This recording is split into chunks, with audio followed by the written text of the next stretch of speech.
Hello and welcome to Space for Sleep. I'm so glad you're here. Whether you're settling into bed, curling up on the couch, or just trying to wind down after a long day of pondering the mysteries of existence, you've come to the right place. This is your quiet corner of the internet, where the vastness of the cosmos meets the softness of a whisper, where quantum mechanics gets gentle and the universe itself seems to hum a lullaby. Tonight, we're diving into one of the most extraordinary frontiers in all of physics, the invisible, inevitable force that shapes our universe in ways both magnificent and mysterious. Gravity. Before we begin, make sure you're subscribed, and if you enjoy drifting through deep space and deeper ideas, a simple like helps more curious minds find their way here. Now, let's drift into the cosmic sea. Imagine you're floating far beyond the stars, surrounded by silence. The galaxies spin below you like luminous whirlpools in an infinite ocean. Everywhere you look, there's motion. Stars orbiting stars, planets tracing invisible paths, light bending, curving, twisting around invisible wells in the fabric of reality. Why does this happen? What is it that keeps planets from flying away into the void? What bends the path of starlight itself? What holds galaxies together and gives structure to everything we see? We call it gravity, but what is gravity really? For centuries, we thought of it as a force, a kind of invisible hand pulling on every bit of matter in the universe. Sir Isaac Newton described it that way in the 1600s. He imagined every object in space, from an apple to a planet, attracting every other object, their pull weakening with distance, but never vanishing completely. It was a beautiful idea, simple and powerful. Newton's equations could predict the motion of the planets, the fall of an apple, the tides of the ocean. For over 200 years, that was the story of gravity.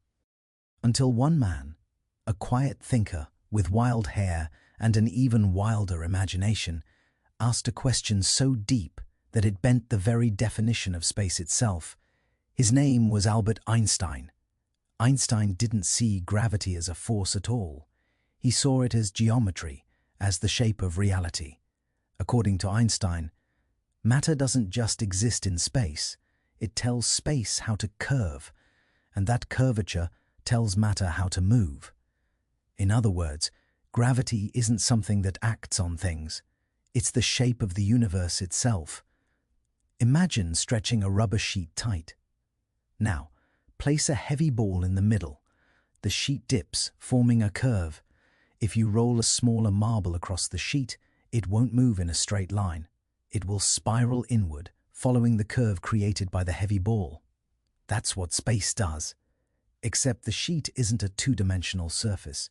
It's four-dimensional spacetime, a fabric that weaves together the three dimensions of space and the one dimension of time into a single, dynamic structure.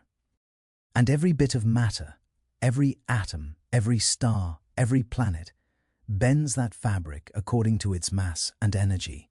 You, right now, sitting or lying down, are creating your own tiny indentation in the structure of spacetime. Earth, massive as it is, warps the fabric around it so much that the moon continuously falls toward us. But because of its sideways motion, it keeps missing, orbiting endlessly. That's what we call the dance of gravity. But how can something abstract like space bend? What does that even mean? To truly feel it, let's shrink our imagination down to the scale of pure geometry. In Einstein's universe, space and time are inseparable. When you move through space, you're also moving through time. The faster you go through one, the slower you move through the other. This is why time slows down near massive objects, because the curvature of space-time alters the very rhythm of existence. Near something like a black hole, that warping becomes extreme. A black hole is a region of space where gravity is so intense that space-time curves into itself.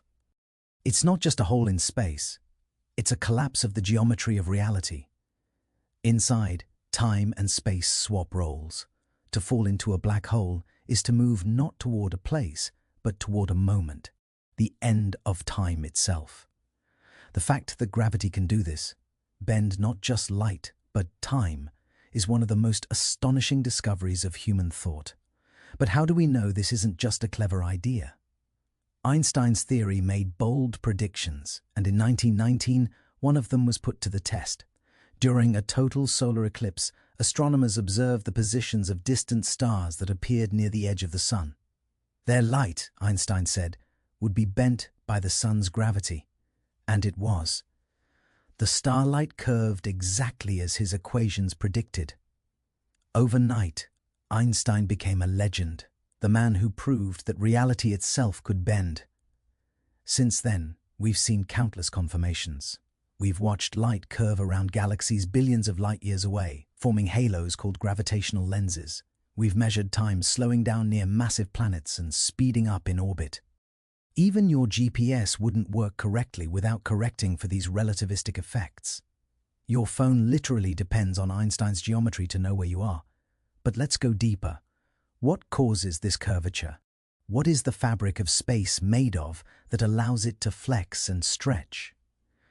Physicists describe spacetime as a mathematical field, an invisible structure that gives positions to all points in the universe. But as we explore smaller and smaller scales, down into the quantum realm, space-time begins to shimmer and flicker.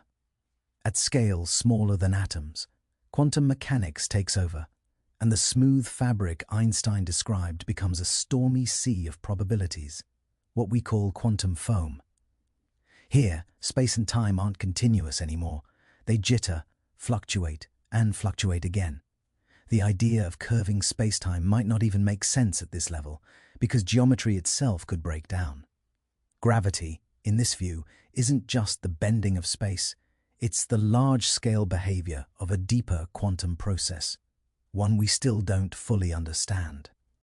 For over a century, scientists have tried to unify Einstein's theory of relativity, which describes the cosmic scale, with quantum mechanics, which rules the microscopic. But gravity resists quantization. It doesn't fit neatly into our equations. Some physicists think spacetime emerges from entanglement, that gravity isn't fundamental at all but a side effect of information connecting quantum particles across the universe. Others believe gravity might arise from thermodynamics, from the flow of entropy, the measure of disorder. Some theories even suggest that spacetime itself is holographic, that our three-dimensional world is a projection of information encoded on a two-dimensional boundary far beyond our perception. If any of that is true, then gravity isn't just a force or a curve. It's a conversation between matter, energy, information, and consciousness. A cosmic dialogue written in the language of geometry. Yet, for all our equations, there's still something beautifully human about how we feel gravity. It's the pull that keeps us grounded, literally and metaphorically. It's what binds galaxies, stars, and atoms. It's what keeps planets in motion and holds the cosmos in delicate balance. But it's also the quiet reminder that everything attracts everything else. That we are all connected, drawn together by invisible threads of space-time. When you drop an object, it doesn't fall because Earth pulls it. It falls because the shape of space guides it downward. You're not being forced to the ground. You're following the easiest path through curved space-time. Gravity is geometry made visible through motion. And that's not just poetic, it's literally true. Every movement in the cosmos is a trace on the map of curved reality. Every orbit, every falling apple, every drifting satellite is simply the universe following its own shape. But if gravity can bend light, slow time, and warp space, can it ever be escaped? That's where black holes come back into the story. A black hole's gravity is so strong that not even light can climb out. It's the ultimate curve, a place where space-time folds upon itself so completely that all paths lead inward. Yet black holes are not just destroyers, they are storytellers. The radiation that leaks from their edges, known as Hawking radiation, suggests that even they obey the laws of quantum physics. They evaporate, whispering away their energy over unimaginable timescales. And as they fade, they may reveal the bridge between Einstein's curved spacetime and the quantum foam beneath. Perhaps, deep inside a black hole, Gravity finally meets quantum mechanics, and the universe's most ancient secrets lie waiting. But even outside those extremes, gravity is everywhere, subtle and silent. It sculpts galaxies, shapes stars, and orchestrates the grand dance of the cosmos. Without it, matter would drift aimlessly. With too much of it, everything would collapse. It is the perfect tension, the balance between being and becoming, between expansion and contraction, between chaos and harmony. And maybe that's why understanding gravity feels so close to understanding life itself. The same geometry that bends starlight also guides your steps. The same equations that describe the motion of galaxies also describe the fall of a tear. Because in the end, gravity isn't just physics. It's poetry written in spacetime. It's the music of curves and motion, of mass and memory. The universe doesn't just exist, it moves. And in that movement, we find meaning. So, as you close your eyes tonight, imagine yourself floating once more in that vast ocean of space-time. Feel the gentle pull of Earth beneath you, not as a force but as a cradle. You are resting in the curve of the cosmos, supported by geometry itself. Every breath, every heartbeat, every thought is rippling softly through space-time, bending reality ever so slightly, reminding the universe that you're here, and that you, too, are part of its endless curve. If you could see gravity, really see it, it wouldn't look like an invisible hand pulling on objects. It would look like a living ocean of geometry, a sea of curves and flows, rippling and bending as stars breathe and galaxies turn. Every massive object sends out waves into this cosmic sea, not waves of sound or light, but waves of space-time itself. Imagine the universe as a vast fabric stretched across infinity, perfectly still. Then imagine two black holes dancing, orbiting each other in silence. Their immense gravity stretches and squeezes the fabric around them, sending gentle ripples outward through the cosmos. These ripples travel at the speed of light, and we call them gravitational waves. They are the universe's heartbeat, the rhythm of space itself shifting and swaying in time. For over a century, these waves were only a dream, predicted by Einstein, yet too small to detect. He himself doubted we'd ever be able to measure something so faint. But then, 100 years later, the dream came true. In 2015, deep in the forests of Louisiana and Washington state, two detectors, part of an experiment called LIGO, caught a whisper from the universe. Two black holes, billions of light years away, had collided, merging into one. In that moment, space-time itself quivered, ever so slightly, and those ripples traveled all the way across the cosmos until they brushed past Earth. Our instruments, laser beams bouncing between mirrors miles apart, moved by less than the width of a proton. And yet, that was enough. We had heard the universe sing in gravity's voice for the first time. The sound wasn't audible to human ears, but scientists converted the signal into something we could hear, a faint, rising chirp.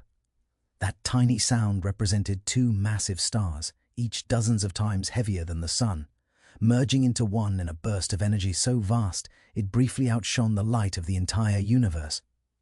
That was gravity, not as a concept or an equation, but as a living phenomenon. Space bending, time stretching, reality itself waving like the surface of a pond disturbed by the fall of two cosmic stones.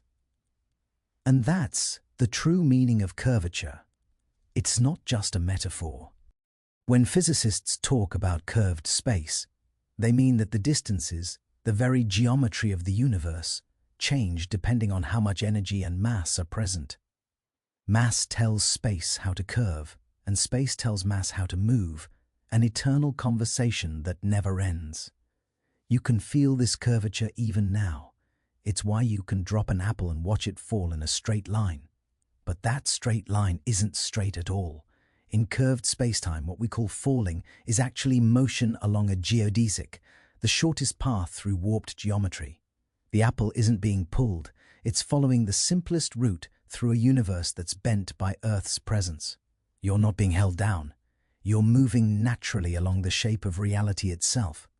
That's what makes Einstein's theory so elegant. It replaces invisible forces with geometry. Gravity doesn't push or pull, it guides. Every curve, every orbit, every fall is just the universe following its own shape.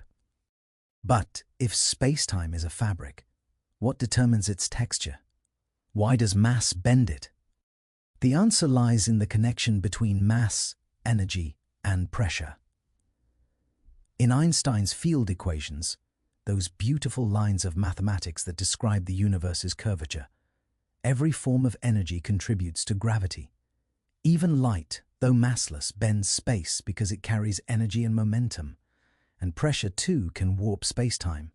In fact, the universe itself is expanding because of a strange form of energy, dark energy, that pushes space apart. So while mass pulls space inward, dark energy stretches it outward. The cosmos, it seems, is a delicate balance between two opposing geometries, the inward curve of gravity and the outward stretch of expansion. If gravity ruled alone, the universe would eventually collapse in on itself, a cosmic implosion we call the Big Crunch. If expansion wins, galaxies will drift so far apart that stars will fade into darkness, the Big Freeze. Right now, we live in between, a moment of balance where stars still shine and galaxies still dance. The shape of space itself depends on that balance. If the universe had a little more matter, it would curve like a sphere, and all paths would eventually meet again. If it had a little less, it would curve like a saddle, endlessly expanding. But in a strange twist of luck, the universe appears almost perfectly flat, its geometry balanced to a degree that seems impossible by chance. Cosmologists call this the flatness problem. Why should the universe's curvature be so fine-tuned, so precise, that space appears nearly Euclidean even across billions of light-years? Some believe inflation, a rapid burst of expansion that occurred fractions of a second after the Big Bang, stretched space so uniformly that all local curvatures were ironed out.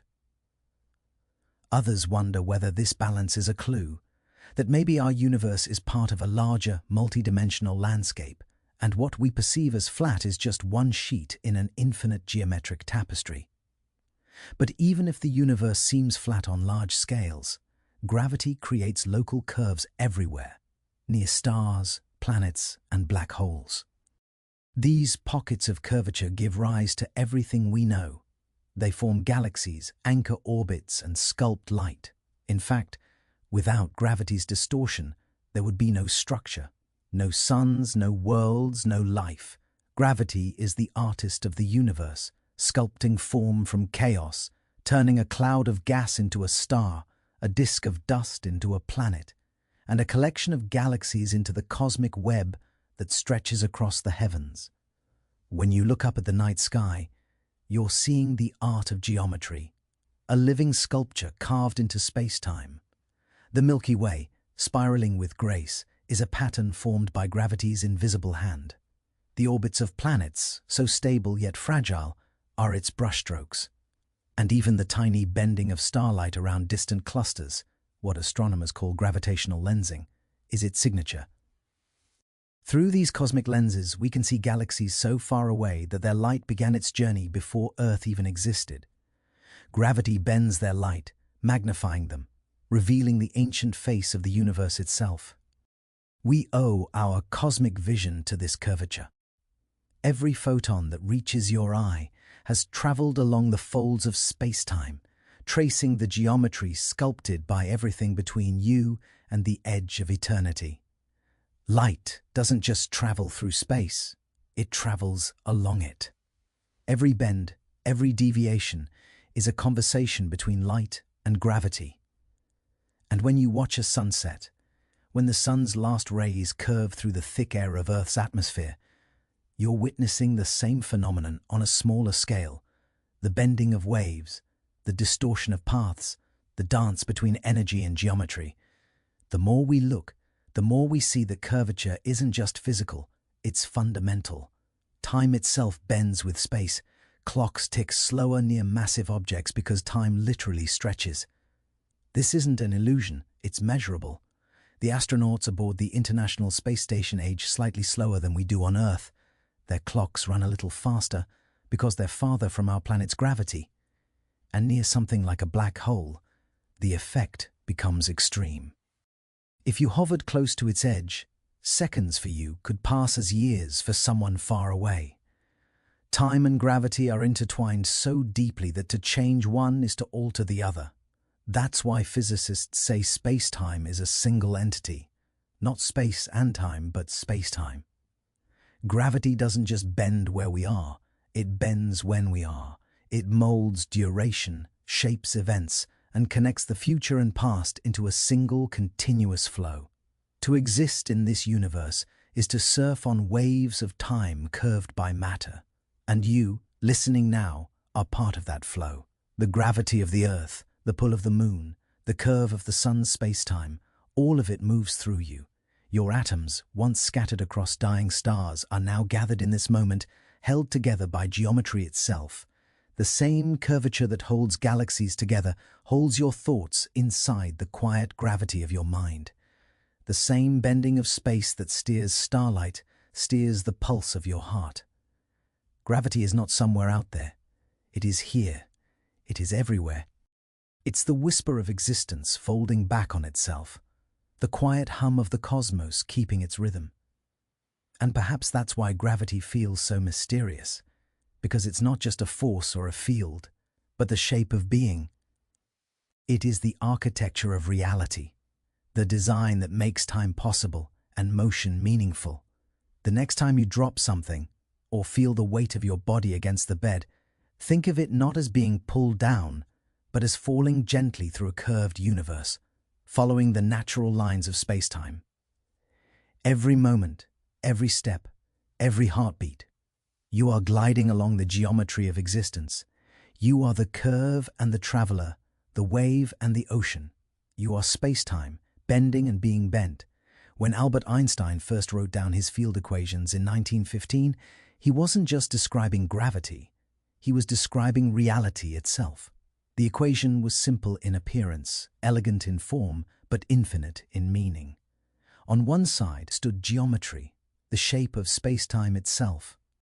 On the other stood matter and energy, everything that gives the universe substance. The equation said, in essence, that geometry and energy are two sides of the same coin. Matter tells space how to curve, and space tells matter how to move. It was as if the cosmos was made of something alive, responsive, flexible, self-aware. Imagine the surface of a drum. Every strike, every vibration reshapes its surface for a moment. Now imagine that surface is space-time, and the vibrations are stars, planets, and light.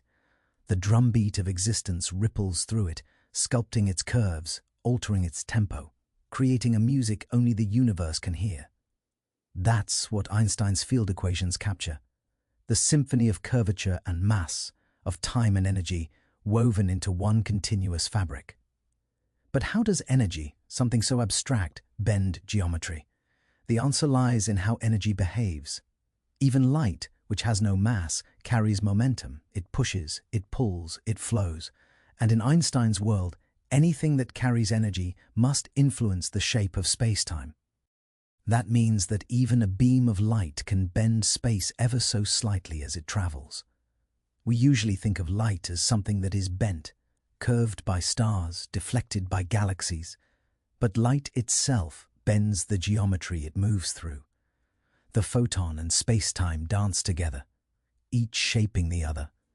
When you stand in sunlight, you are literally feeling the geometry of the universe brushing against your skin, energy traveling along curves that your planet's gravity has drawn across space. The sun bends the light that touches your face. Earth bends it again. You are, in that moment, living within a cascade of curves that began billions of years ago in a nuclear storm of fusion and end as warmth across your cheek. That's the quiet miracle of Einstein's universe. It's not made of static emptiness. It's made of relationships, interactions, influences, feedback. There is no absolute stage, no fixed background. The actors and the stage are the same thing. The cosmos is both performance and performer, the dancer and the dance. Gravity, then, is not something added to the universe. It is the structure that makes the universe possible. It is the reason there is shape, motion, rhythm, time. Without curvature, everything would drift in meaningless straightness, never touching, never colliding, never changing. But because space bends, energy flows. Because time curves, existence happens. The universe can tell its own story, and this story is written in the invisible script of Einstein's equations. Those equations say that if you change the energy somewhere, say, if a star explodes, or if two black holes merge, the shape of space-time changes everywhere, instantly rewriting the geometry that connects all things. It's as if the universe updates itself, constantly adjusting to maintain its own balance. That balance is delicate. Too much curvature, and matter collapses. Too little, and structure dissolves. But in the cosmic middle, between chaos and stillness, the dance continues. And in that balance, we find galaxies spiraling, stars forming, and life quietly wondering how it all works. If we could step outside the universe and look back, we'd see something astonishing.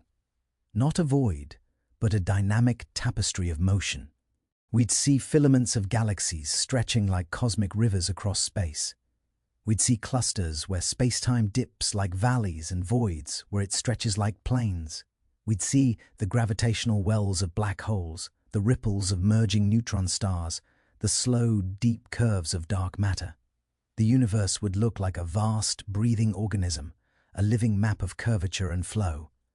And at every scale, from the smallest atom to the largest cluster of galaxies, the same principle holds: energy shapes geometry. A proton curves space-time around itself. So does a mountain. So does your body. Every bit of energy in existence is a sculptor. Every curve is a response. This is why the universe is never truly empty. Even in the vacuum of deep space, there's energy, tiny fluctuations, the hum of quantum fields, the restless vibration of the void. And even that faint whisper bends space-time. It's subtle but real. The universe, it seems, cannot help but curve.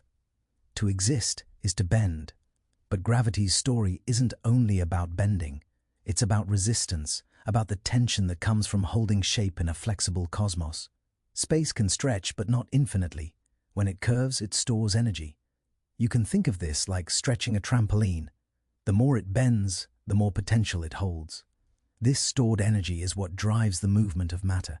It's why galaxies cluster, why planets orbit, why gravity can seem both gentle and unstoppable. It's not pulling you down, it's letting you fall along the easiest curve. And sometimes those curves aren't gentle. Near a black hole, the geometry becomes extreme. Imagine standing at the edge of one, the event horizon, where the curve of space-time drops so steeply that not even light can climb out. If you look down, time itself would appear to freeze. Every second near that edge would stretch into infinity. From your perspective, the universe would seem to race forward, stars aging, galaxies shifting, while you remained motionless in an eternal instant. From far away, anyone watching you would see the opposite, you slowing, fading, never quite reaching the edge. This is the paradox of gravity's geometry. It depends on where you stand. There is no single, universal now. Time itself is relative, molded by the curves of existence. This isn't a philosophical idea, it's a measurable fact. GPS satellites, orbiting high above Earth, experience slightly different rates of time than we do on the ground. Engineers must adjust their clocks by billionths of a second every day, or your navigation would drift miles off course. The same equations that describe black holes also keep your phone map accurate. That's how deeply gravity touches your life. In every moment, every location, every second you experience. And yet, for all its precision, Einstein's geometry still leaves questions unanswered. What happens when we zoom in too far? When we reach scales where quantum uncertainty rules, where space itself flickers with energy? There, the smooth curves of space-time break down. The continuous fabric of Einstein's universe turns grainy, foamy, unstable. It's as if the drumhead of reality becomes fuzzy under a microscope, vibrating with quantum notes too fast and too small to see. Some scientists believe this is where a new theory, quantum gravity, must emerge, one that unites Einstein's curvature with the randomness of the quantum world. Others think gravity might not be fundamental at all, but an illusion arising from deeper laws, like heat arising from countless particles moving together. Maybe gravity is what happens when information itself bends. Maybe space is made of entanglement, of relationships rather than things. If so, then the universe might be less like a stage and more like a web of connections, where geometry is just the visible shadow of something more abstract. We don't yet know. But what we do know is that curvature, this bending of space and time, connects everything. Every mass, every light beam, every flicker of energy contributes to the shape of the whole. Gravity is the language of unity. It reminds us that nothing in the universe stands alone. When you gaze up at the night sky, the starlight reaching you is not traveling through emptiness. It's flowing along invisible slopes carved by gravity's hand. Every star you see is slightly displaced from where it would be if the universe were flat. You are seeing not just light, but geometry, the shape of reality drawn in photons. You are seeing the story of space bending under the weight of existence. And somewhere beyond even the furthest galaxies, space-time continues to stretch, a gentle expansion carrying everything outward, further and further into the unknown. The same gravity that binds also allows the universe to unfold. The same curves that hold stars together also shape the path of cosmic destiny. Gravity bends, but in its bending, it builds. It creates structure. It gives meaning to motion. It lets the cosmos dream. And maybe that's why, when we try to understand gravity, we feel something deeper than curiosity. We feel recognition, because we too live in tension, between stillness and motion, between presence and change. Like space-time, we bend, we yield, we stretch, and in that motion we find form. Gravity, in its simplest truth, is the art of holding and letting go. It is the universe's way of saying, even in the vastness, everything touches, everything curves toward everything else. Nothing is ever truly apart. Out there, in the silent sea between galaxies, light is never truly free. It travels fast, yes, the fastest thing in the universe, but it does not travel straight. Every path of light is a compromise, a gentle negotiation with gravity. When a beam of light passes near a massive object, say a star or a galaxy cluster, space-time itself warps around that object. The light isn't pulled by some invisible force. Instead, it simply follows the shape of reality. It takes the shortest possible path. And in curved space, the shortest path is not a straight line. To us, it looks like light is bending, like gravity has tugged it off course. But really, light is obeying the deepest truth of geometry. This is called gravitational lensing, nature's way of painting with curvature. Imagine a galaxy far behind another one, its light traveling for billions of years. When that light reaches us, it passes through the warped space-time created by the foreground galaxy. The result? The background galaxy appears stretched, magnified, sometimes multiplied into arcs and rings of light. These are called Einstein rings, and they are among the most beautiful illusions the universe creates. Each one is a cosmic fingerprint of gravity's hand, frozen in the fabric of the cosmos. Astronomers use these lenses not just as spectacles, but as tools, windows into invisible worlds. Through them, we've seen galaxies that would otherwise be too faint, too distant. We've even traced the presence of dark matter, that mysterious, unseen mass that makes up most of the universe because of how it bends light around it. Dark matter doesn't glow, doesn't absorb, doesn't interact with normal atoms. But it does curve space-time.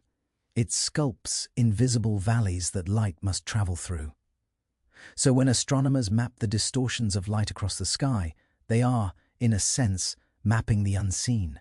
The universe becomes a shadow play, where light reveals what cannot be touched. Every distorted image, every stretched beam, Every shimmering arc in a telescope's lens is a whisper from gravity itself. Here I am. Even in darkness, I shape everything. Think about that. Even the emptiest regions of the universe are full of curvature. There is no flat, perfect void. Space is always bending, always rippling, always responding to the presence of something. This is what makes the universe alive. It listens. Every mass, every photon, every quantum fluctuation speaks to spacetime, and spacetime answers by reshaping itself. Even here on Earth, you are surrounded by this quiet conversation. The ground beneath you is gently curving spacetime toward the planet's center. Your body, your chair, the air itself, all are participating in the same dialogue. Gravity isn't a distant phenomenon. It's an intimacy between matter and geometry. You are, right now, immersed in it, part of the story of bending space. And yet, this story gets stranger the closer you look, because gravity doesn't just bend space, it bends time. Near massive objects, time itself slows down. If you could hover just above the surface of a neutron star, an object with the mass of our sun compressed into a sphere just a few miles across, you would experience seconds that stretch longer than anywhere else in the cosmos. A single minute for you might be hours for someone watching from far away. The deeper you fall into a gravitational well, the slower time moves. This isn't a trick of perception. It's built into the geometry of space-time. The equations of general relativity say that time and space are woven together, inseparable. When one curves, the other must respond. You can't bend one without twisting the other. This is why astronauts aboard the International Space Station age just a tiny bit slower than we do on Earth. They orbit high enough that gravity's pull is weaker, and time flows a bit faster for them. But they're also moving at great speed, which slows time again due to relativity's twin effects. The balance of those two influences means that after months in orbit, they return to Earth just a fraction of a second younger than if they had stayed here. The difference is small, but real, measured, proven. Every heartbeat they experienced up there happened in slightly different space-time than ours. And this isn't just an astronaut's curiosity. It's the same effect that guides the clocks on GPS satellites. Without Einstein's equations correcting for time dilation, your navigation system would be off by miles every day. Your phone, your car, your delivery routes all depend on understanding how gravity bends time. You are, whether you realize it or not, living in a world shaped by the curvature of space-time. We've learned to measure it, to compensate for it, even to predict it. But there's something haunting about knowing that time is not universal, that what we call now is a local illusion.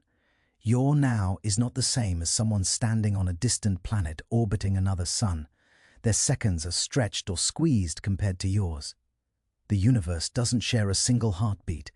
It pulses differently everywhere. Every galaxy has its own rhythm, every star its own tempo.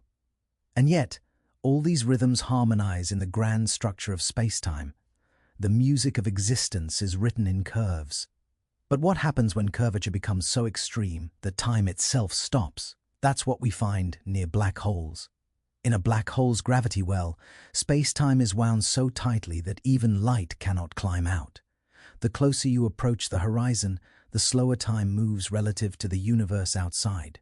For you, the fall would seem smooth, inevitable.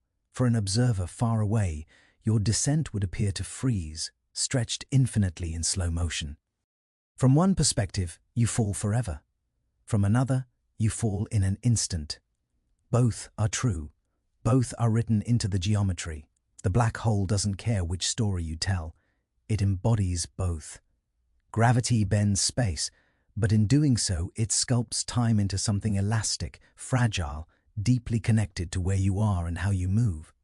And the universe seems perfectly content with that ambiguity. It allows multiple truths to coexist, multiple timelines to unfold, each curved in its own direction, each held together by the same invisible hand. This bending, this constant reshaping, is not chaos, it's coherence. The universe is consistent, even when it's strange.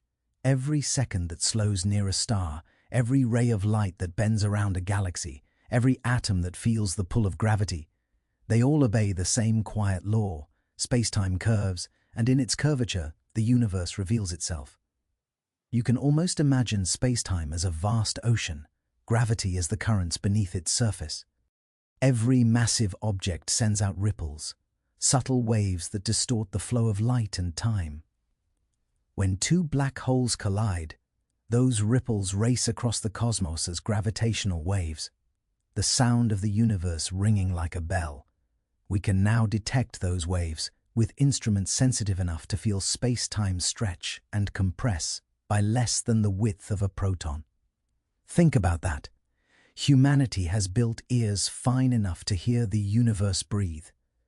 Each detection is a story, a record of two titanic objects spiraling together, their masses twisting space-time so violently that they send vibrations across billions of light-years. When those waves reach us, they pass through your body, through the earth, through everything. You don't feel it, but for a fraction of a second, you were part of their motion. You bent, ever so slightly, with the rhythm of colliding black holes. The cosmos whispered through you. And that whisper is gravity, the conversation of energy and geometry that never ends. When we look out into the universe, beyond the stars, beyond the galaxies, beyond the veil of what our eyes can see, we begin to notice something subtle but profound. Gravity, the force that pulls everything together, also plays a part in pulling the universe apart. For billions of years, matter and energy have been shaping the great cosmic story. Galaxies forming, clusters growing, supernovae scattering heavy elements across space. But there's another player in this grand ballet, one that seems to work against gravity itself. We call it dark energy, and it's the reason the universe is expanding faster and faster. At first, this might sound impossible. If gravity bends space inward, how can the universe be stretching outward? How can the same fabric be both tightening and expanding? The answer lies in the geometry of spacetime itself.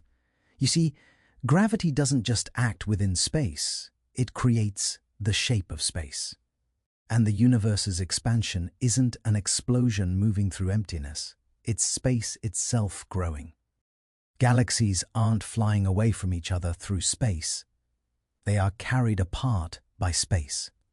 The distance between them grows not because they are moving, but because the stage itself is stretching. Imagine dots painted on a balloon. As the balloon inflates, the dots move farther apart, not because they slide across the surface, but because the surface itself expands. Now imagine that surface as the fabric of spacetime. The galaxies are the dots, the air inflating the balloon. That's dark energy. For reasons we still don't fully understand, space itself seems to contain an energy that resists the pull of gravity. The more the universe expands, the more of this energy there is, and the faster it expands. It's as though the cosmos is stretching itself into a grander and grander version of its own potential. But gravity doesn't vanish in this process. It still shapes the local structure. Galaxies, stars, planets, you. Even as the universe expands, gravity carves intricate patterns within it. You can picture it like a cosmic tug-of-war. Dark energy pulling everything outward, gravity pulling everything inward. The result is the large-scale architecture of the universe, an enormous cosmic web made of filaments and clusters of galaxies connected by invisible threads of dark matter. This web is not flat or uniform. It's textured, uneven, sculpted by gravity over billions of years. Galaxies form where filaments intersect, where gravity has pulled matter into dense knots, creating luminous islands in an expanding sea. Between those filaments stretch immense voids, regions almost empty of galaxies where space expands more freely. From afar, it's as if the universe breathes, regions of compression and expansion, drawn and released in cosmic rhythm, and gravity is the artist behind that design. When we map the universe using telescopes like Hubble or the James Webb, we're not just seeing stars and galaxies, we're seeing geometry, the vast landscape of space-time shaped by gravity and sculpted by time. The arcs of galaxies, the clustering of light, the filaments that span hundreds of millions of light years. All of it is curvature, the gentle bending of the cosmic fabric under the weight of existence. If we could step outside it all and see the universe from above, we would witness something breathtaking. Not a flat, static sheet, but a grand, rippling surface, valleys where clusters of galaxies sit, peaks where voids stretch thin. Light moves along these curves, tracing the contours of cosmic geography.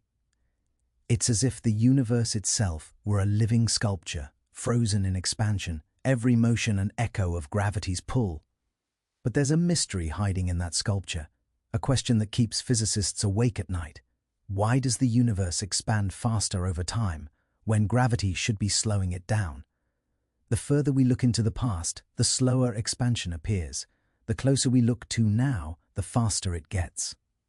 That discovery, made in the late 1990s, changed everything. It told us that some unknown energy, a pressure built into space-time, is counteracting gravity's natural attraction. Some think this energy is a cosmological constant, an intrinsic property of the vacuum itself. Others think it's a dynamic field, changing with time, like a fluid that fills the universe and evolves. Either way, its presence means that gravity doesn't have the final say. The bending of space that pulls galaxies together is balanced, perhaps even outmatched, by a stretching that pushes them apart. This cosmic tension defines everything that will ever exist. It determines whether the universe will expand forever or one day reverse and collapse in on itself. For now, the balance favors expansion. Every second, the universe grows a little larger, space stretching a little thinner, galaxies drifting a little farther apart. And yet, gravity continues to weave its local masterpieces. Stars forming, planets coalescing, black holes devouring, galaxies colliding in brilliant displays of energy. On the largest scales, expansion dominates. On smaller scales, gravity rules. You and I, here on this tiny planet orbiting a modest star, live deep inside gravity's domain. The space between galaxies may be stretching, but the space within our solar system is held fast by the sun's curve. You are bound to Earth because space-time here is tightly folded, a small indentation in the grand fabric. The expansion of the universe passes right through us. We simply don't feel it. It's too faint, too subtle compared to the intimacy of local curvature. This balance, between the vast and the personal, between expansion and attraction, is part of what makes existence so delicate. The same physics that governs the fall of an apple also governs the fate of galaxies. Newton saw only the surface of this truth. Einstein revealed its depth, but even he could not have predicted dark energy's defiance, a bending of space that seems to undo itself. Some theorists now wonder, what if gravity and dark energy are not opposites, but partners? Two aspects of the same underlying law? Perhaps curvature itself can take both signs, inward and outward, attraction and repulsion, depending on how energy is distributed. Maybe the universe's expansion isn't a battle but a balance, a cosmic breath, inhaling and exhaling across eons. And if that's true, then gravity's story is not one of dominance or submission, it's a conversation. Space bends under the influence of matter, and matter responds to the bending of space. But perhaps, at the largest scales, space itself speaks, a slow, eternal whisper of energy that keeps the universe from collapsing into its own shadow. The irony is beautiful. The same force that holds your feet to the ground also holds the stars apart. Gravity and expansion, curvature and stretch, are not enemies. They are the twin gestures of creation. The universe exists between them, poised in perfect tension, always bending, always unfolding. When you look up at the stars, you are seeing both. The light that reaches you has been shaped by gravity's curve and carried by expansion's flow. It is ancient light, stretched thin by time, curved by distance, finally falling into your eyes after billions of years. And in that moment, you complete the journey. the curvature of space finding its way into consciousness. You are, in every sense, part of the bending, part of the expansion, part of the story.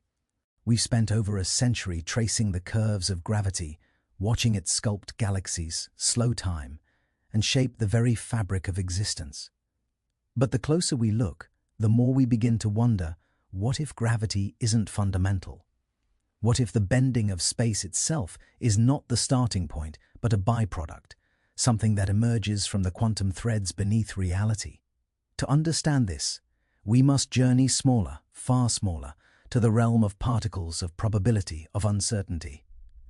The quantum world is unlike anything we experience. It doesn't obey the classical logic of here or there, this or that. It exists in superpositions, states that are both until observed.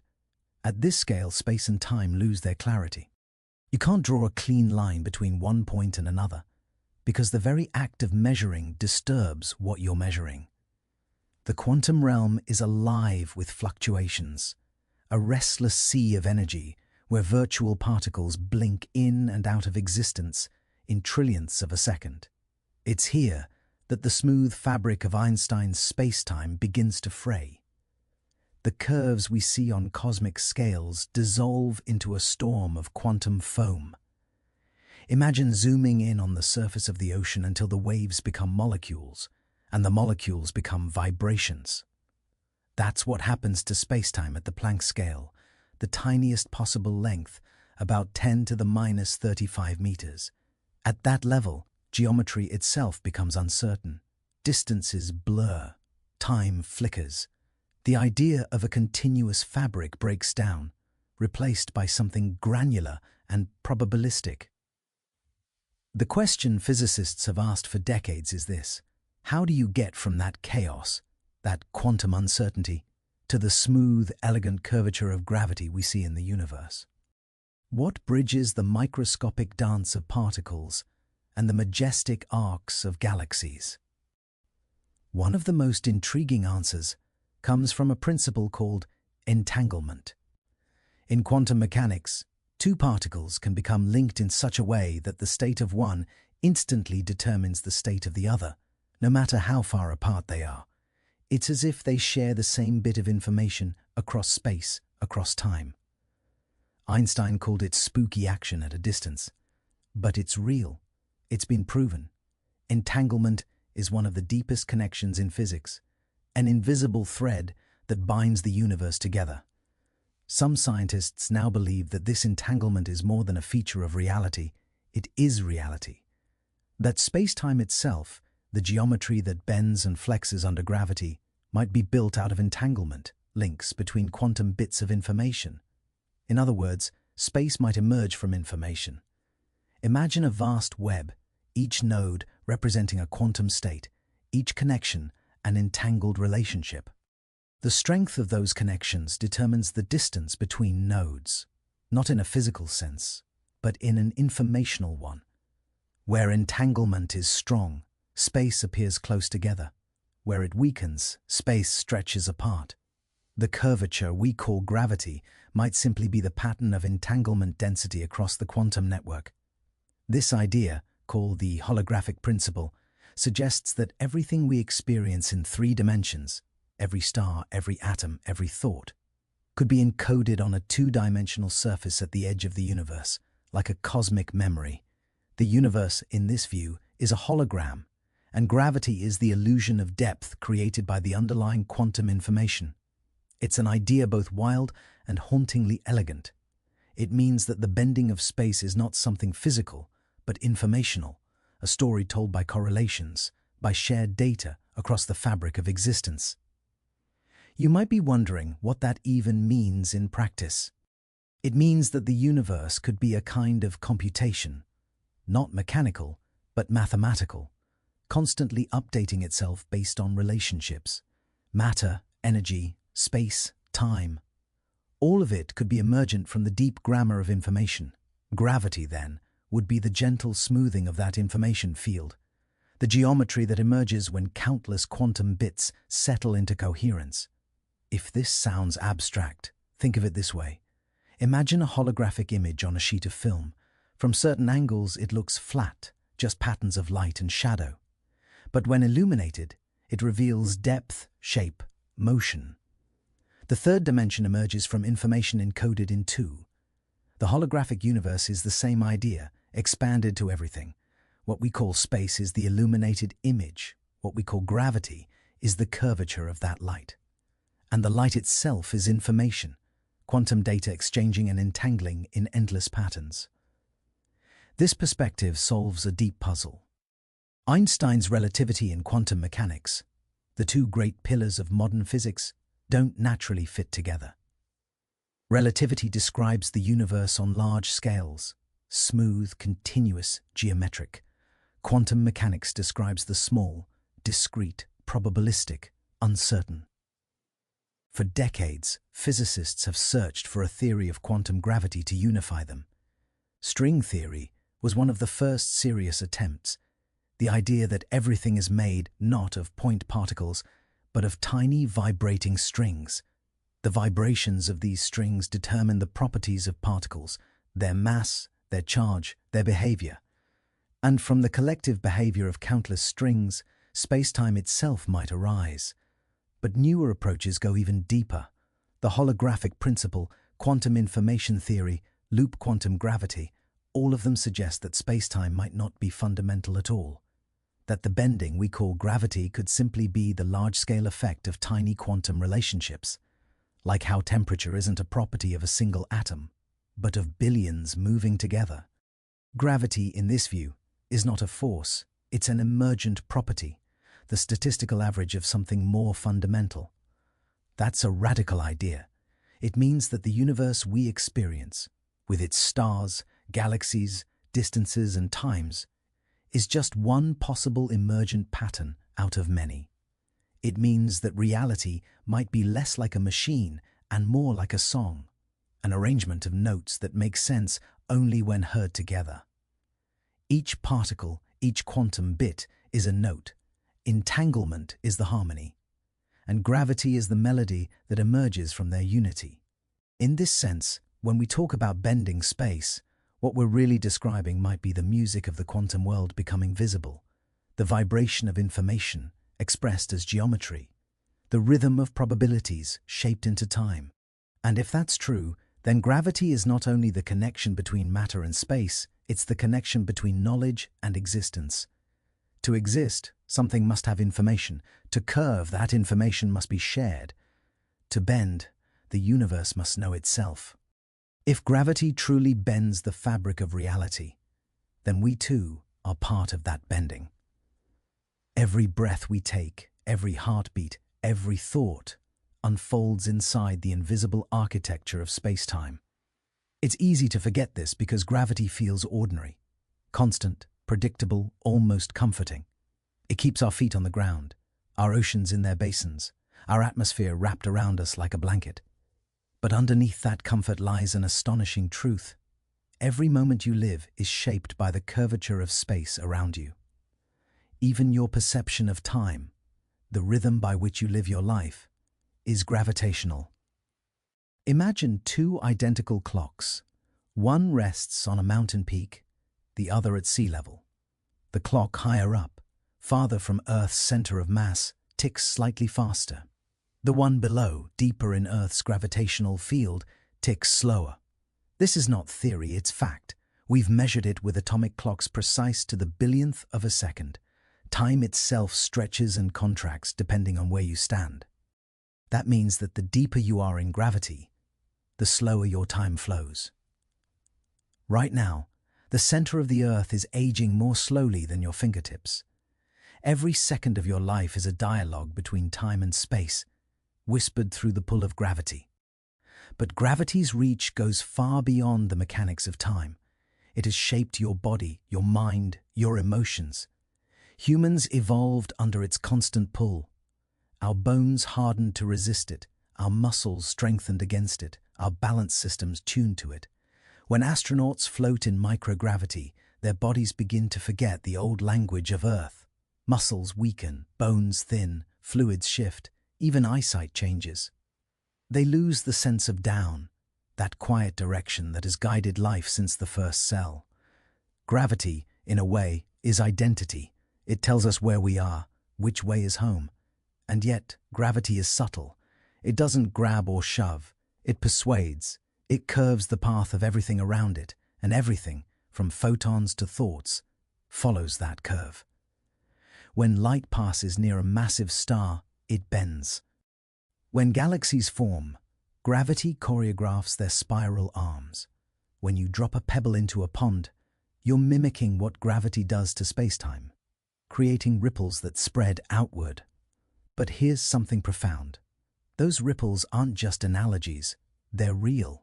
The universe itself trembles with gravitational waves, ripples in the fabric of spacetime generated by cataclysmic events, like colliding black holes. They travel at the speed of light, stretching and squeezing space itself as they go. In 2015, for the first time in history, we heard one.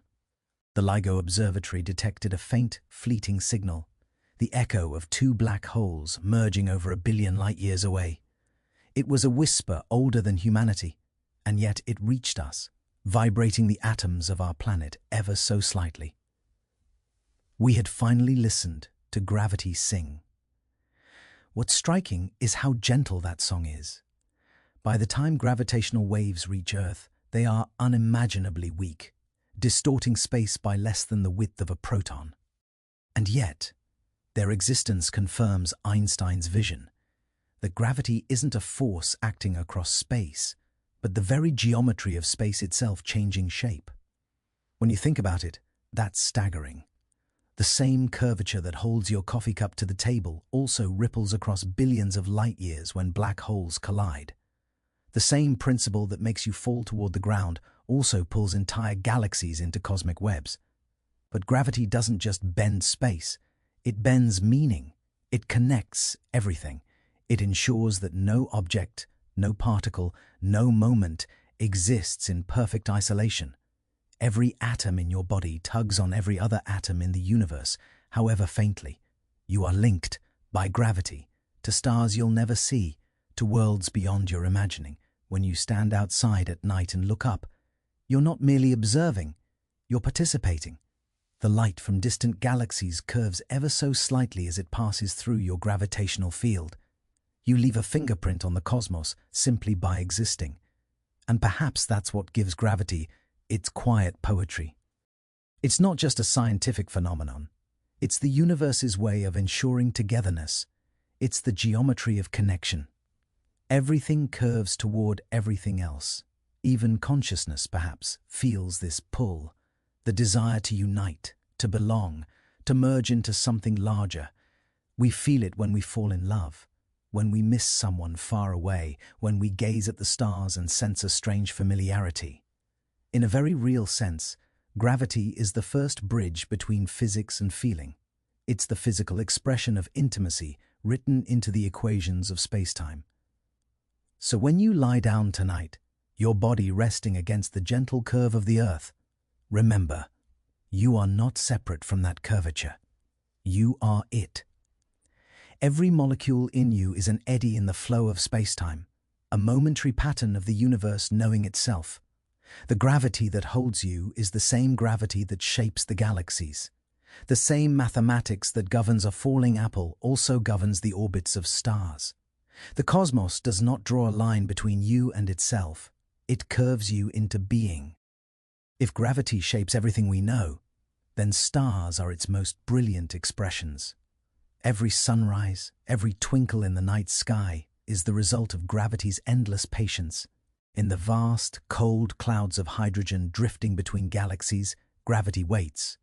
Over millions of years, it whispers molecules together, gently pulling, nudging, folding. Tiny fluctuations, quantum ripples from the earliest universe, become seeds for stars.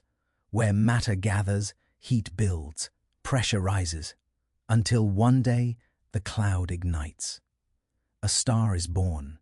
A self-sustaining engine of fusion, balanced between gravity's inward pull and the outward push of light. For billions of years, that balance holds. Gravity pulls inward, fusion pushes outward.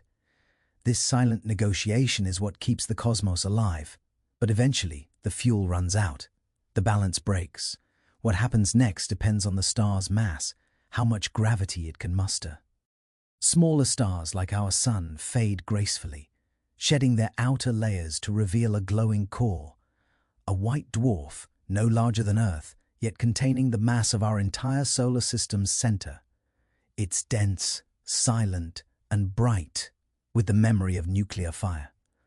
But larger stars face a far more violent fate. When gravity overwhelms them, the core collapses in seconds. The outer layers rebound and explode outward in a titanic blast, a supernova. In that moment, gravity doesn't just destroy, it creates. The shockwaves forge the heavy elements that build planets, oceans, and life. The iron in your blood, the calcium in your bones, the gold in your ring, all were born in the hearts of collapsing stars. You are, quite literally, made from gravity's ashes. And yet, for the most massive stars, even a supernova isn't enough to stop the collapse. Gravity keeps going. It crushes matter past atoms, past nuclei, past anything we can imagine, into a point of infinite density, a singularity. Around that point, space itself folds inward, creating a boundary where even light cannot escape. A black hole is born. Black holes are gravity at its most extreme, not just bending space, but closing it in on itself. Inside them, time slows, light curves, and causality becomes uncertain. From the outside, they appear as perfect darkness, surrounded by glowing halos of matter spiraling toward oblivion. But here's the paradox. Even in their darkness, black holes illuminate the universe. As matter falls in, it heats to unimaginable temperatures, radiating X-rays, gamma rays, and bursts of energy that can outshine galaxies. And something even stranger happens near their edges, the event horizon. According to quantum theory, the vacuum of space isn't empty. It teems with virtual particles, popping in and out of existence. Near a black hole, some of these particles get separated. One falls in, the other escapes. To an observer, it appears as though the black hole itself is radiating. This is Hawking radiation, a faint glow of quantum energy leaking from the edge of gravity's abyss. Over eons, that radiation could cause black holes to evaporate entirely, returning their mass to the cosmos as pure information. Gravity, it seems, never truly consumes. It transforms. Black holes also reveal something profound about the nature of space and time. They challenge our understanding of information itself. If matter falls into a black hole, where does the information about that matter go? Quantum mechanics says information cannot be destroyed, but black holes appear to erase it. This is the information paradox, one of the greatest puzzles in modern physics. Some theories suggest that the information isn't lost, but encoded in the event horizon itself, smeared across its surface like a cosmic hologram. If true, it means that the boundary of a black hole contains all the data needed to reconstruct everything that has ever fallen in. Once again, gravity becomes a storyteller, the keeper of cosmic memory. But what if black holes aren't the end of gravity's story? What if they're transitions, doorways into something new? Some physicists speculate that the singularity may not be a point of infinite collapse, but a bridge to another region of spacetime, a wormhole. If so, black holes might not just consume the universe, they might connect it. Imagine a vast network of tunnels hidden beneath the visible cosmos, where the laws of physics twist into new forms. A single particle crossing the horizon could emerge somewhere, or somewhen else. The idea is speculative, yes, but deeply poetic. It suggests that even in collapse there might be continuation, even in endings, new beginnings. And maybe on the grandest scale, gravity will decide the universe's fate in much the same way. Right now, we know the cosmos is expanding, stretching faster and faster as dark energy pushes the galaxies apart. But gravity still lingers, holding clusters together, weaving cosmic filaments like threads of silk. If dark energy ever weakens, gravity might regain control, slowing the expansion, then reversing it. The universe could begin to collapse in a big crunch, a cosmic mirror of its birth. Galaxies would draw together, Stars would ignite one final time, and space itself would fold inward until everything, matter, light, even time, returns to a single, unimaginable point. But other possibilities exist. Perhaps the universe will never collapse, but drift into eternal darkness. A heat death where all energy spreads thin, all stars burn out, and gravity itself grows faint. In that far future, black holes will evaporate, galaxies will fade, and space-time will flatten into silence. Yet even then, gravity will not have failed. It will have completed its song, the final note of a melody that began with the first curve. And in that sense, gravity is more than a force. It's the universe's memory, written in motion. From the birth of stars to their collapse, from the bending of light to the slowing of time, gravity is the quiet narrator of existence, the storyteller behind every sunrise and every shadow. Gravity rules the vast, the sweep of galaxies, the dance of stars, the slow curvature of time. Quantum mechanics rules the small, the flicker of atoms, the vibration of particles, the blur of probability. For over a century, we've lived with both, two descriptions of the same universe, both astonishingly accurate in their own domains, and yet fundamentally incompatible when they meet. It's as though the cosmos speaks two languages, and at the Planck scale, where everything overlaps, the translation breaks down. To understand why, imagine trying to describe spacetime at the smallest conceivable size, the Planck length, about 1035 meters.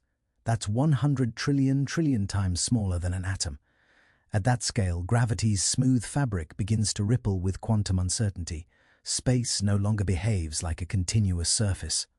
It becomes frothy, granular, a seething quantum foam. Einstein's equations tell us how matter bends space, but they assume space is continuous.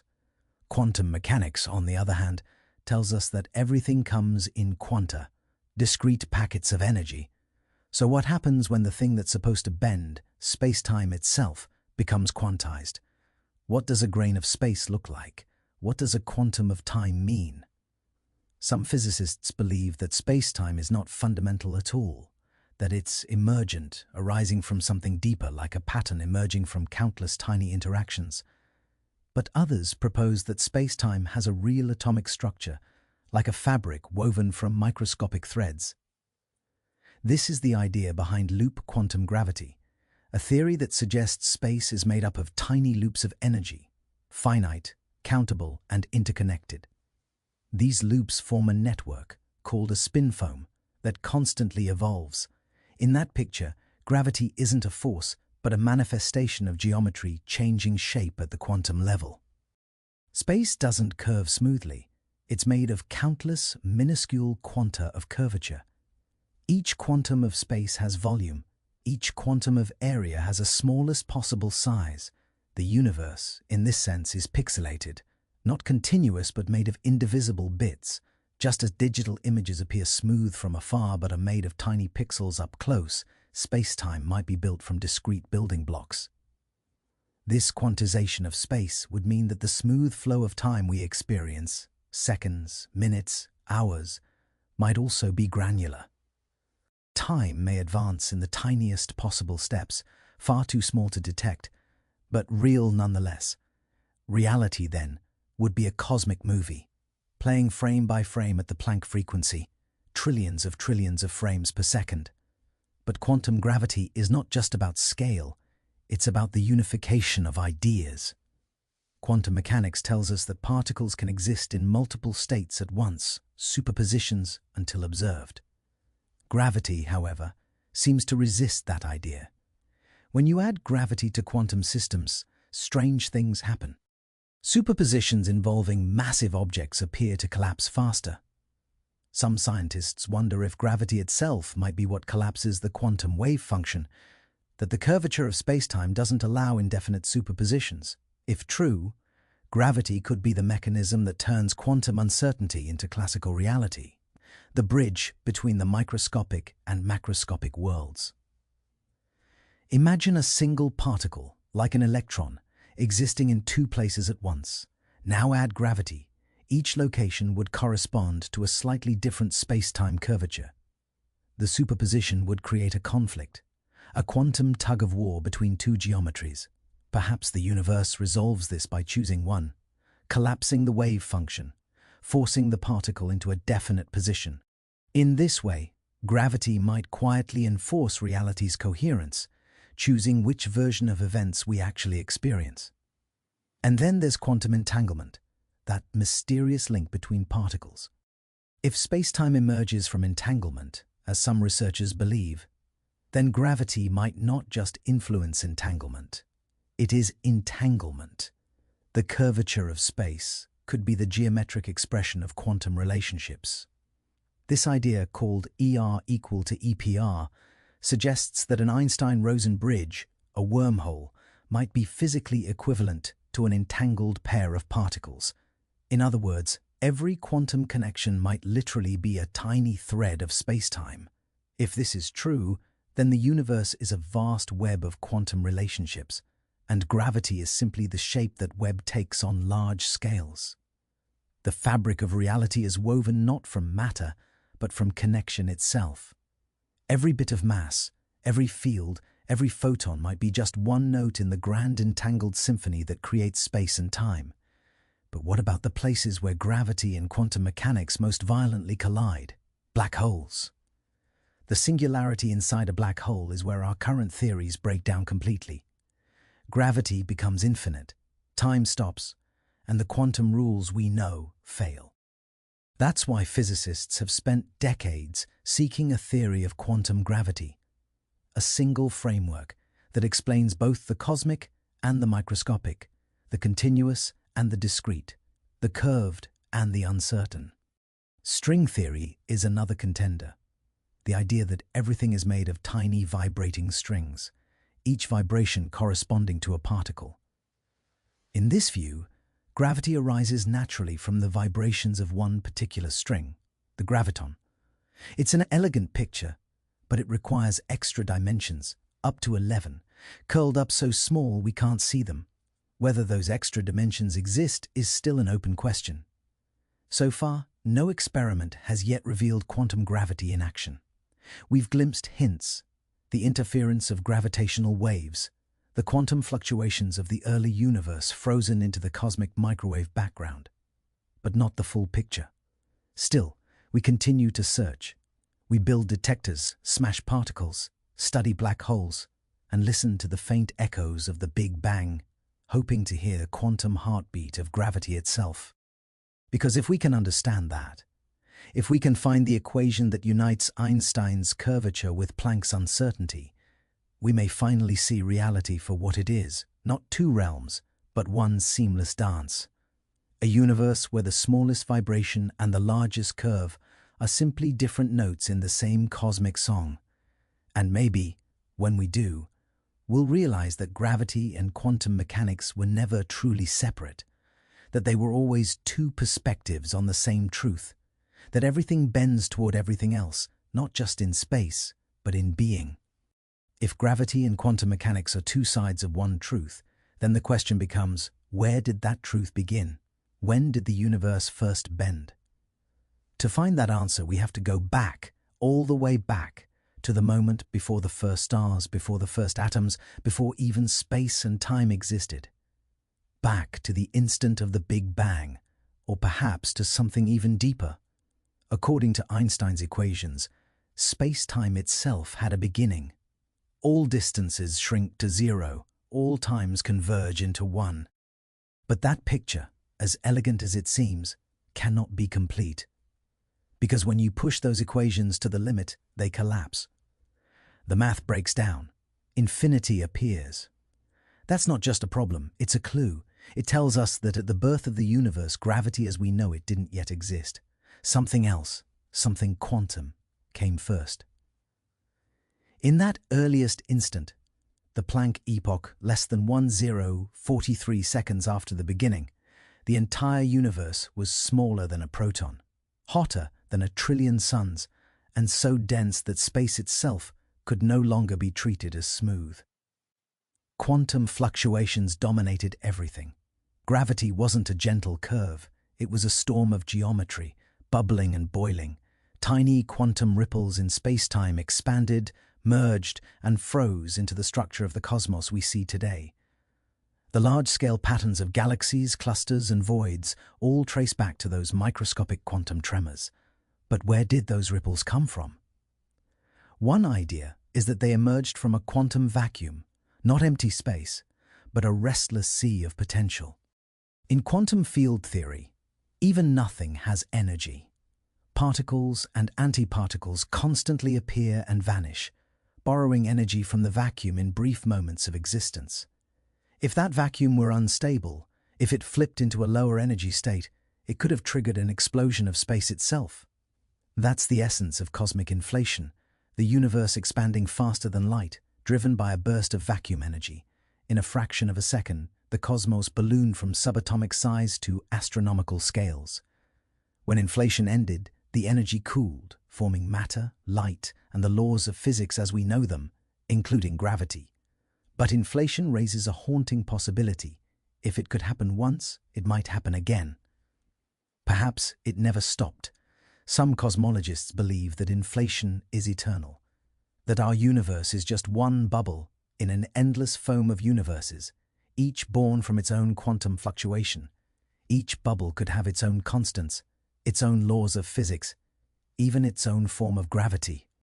Together, they form the multiverse, an infinite sea of expanding realities.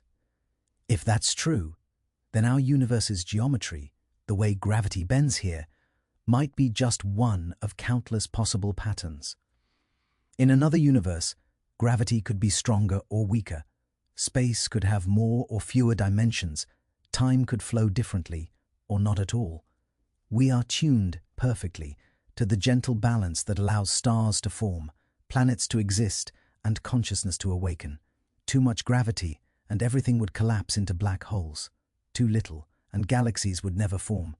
We live in a universe poised on a delicate edge, a cosmic Goldilocks zone, shaped by the curvature of space-time itself. But could there be more dimensions than we can see?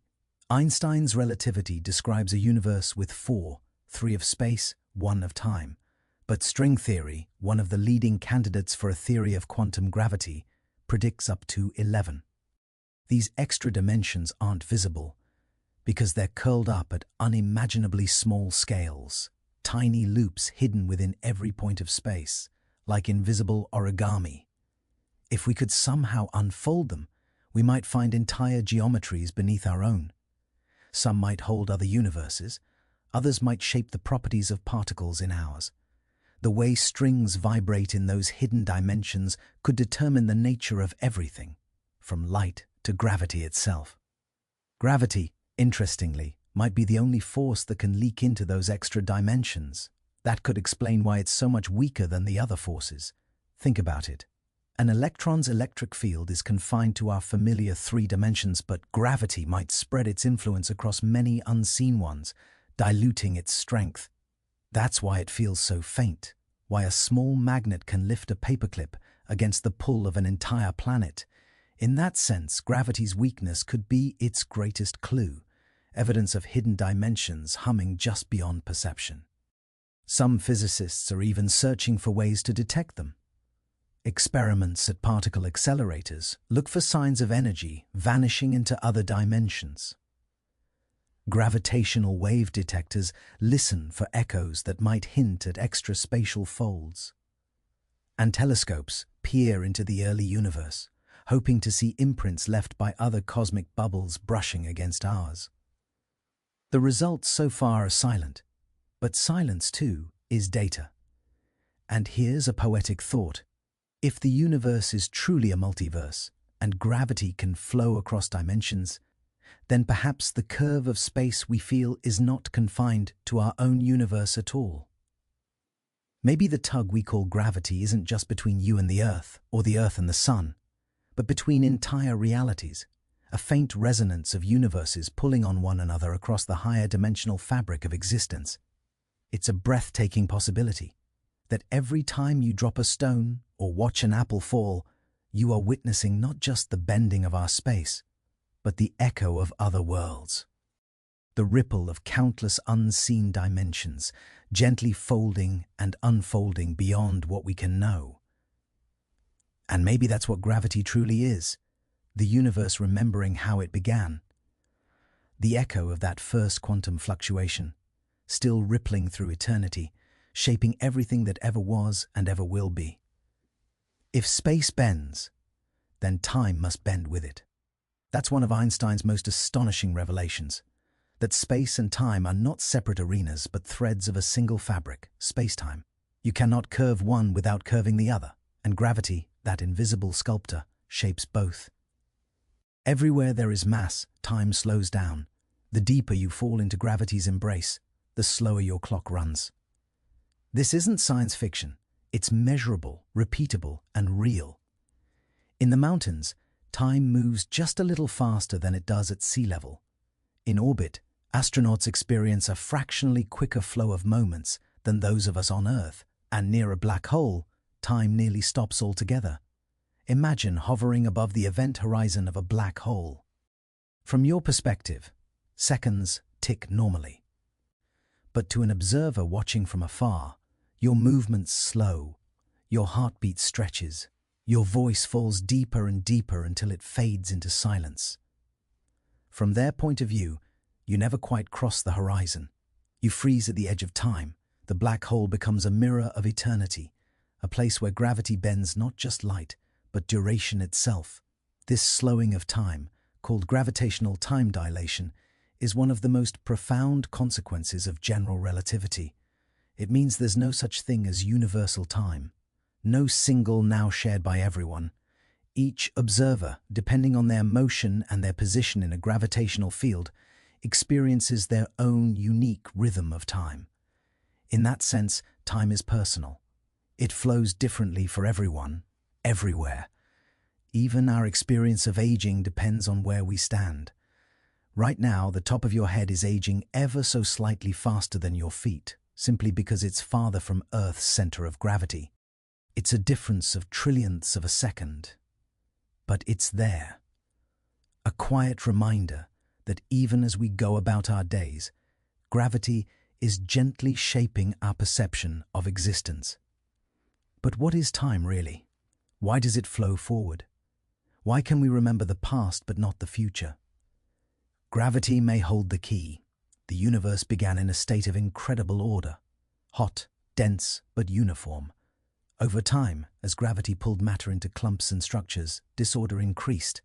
Stars formed, burned, and exploded.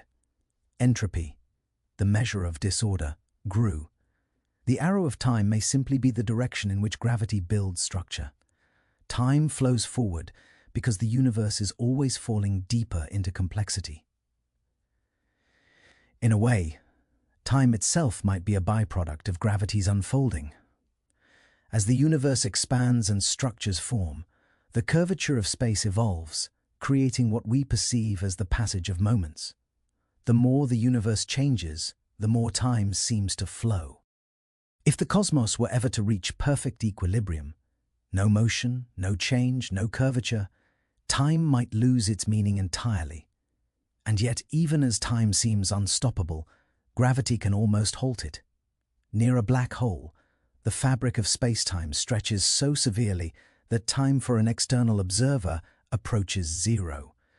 The event horizon isn't just a boundary in space, it's a boundary in time. Inside it, the future and the past collapse together. Every path leads inward. Every possibility converges toward the singularity. But what happens inside? Some theories suggest that time, as we know it, doesn't end, it transforms.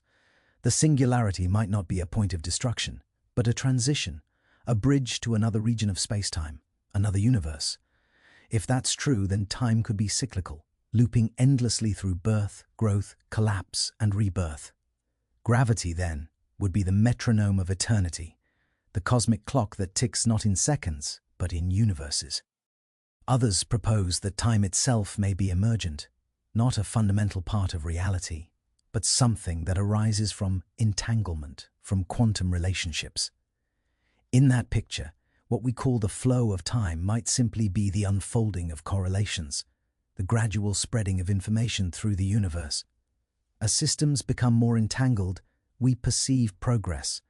Gravity, in turn, might be what organizes that flow, the geometry of how information spreads through space.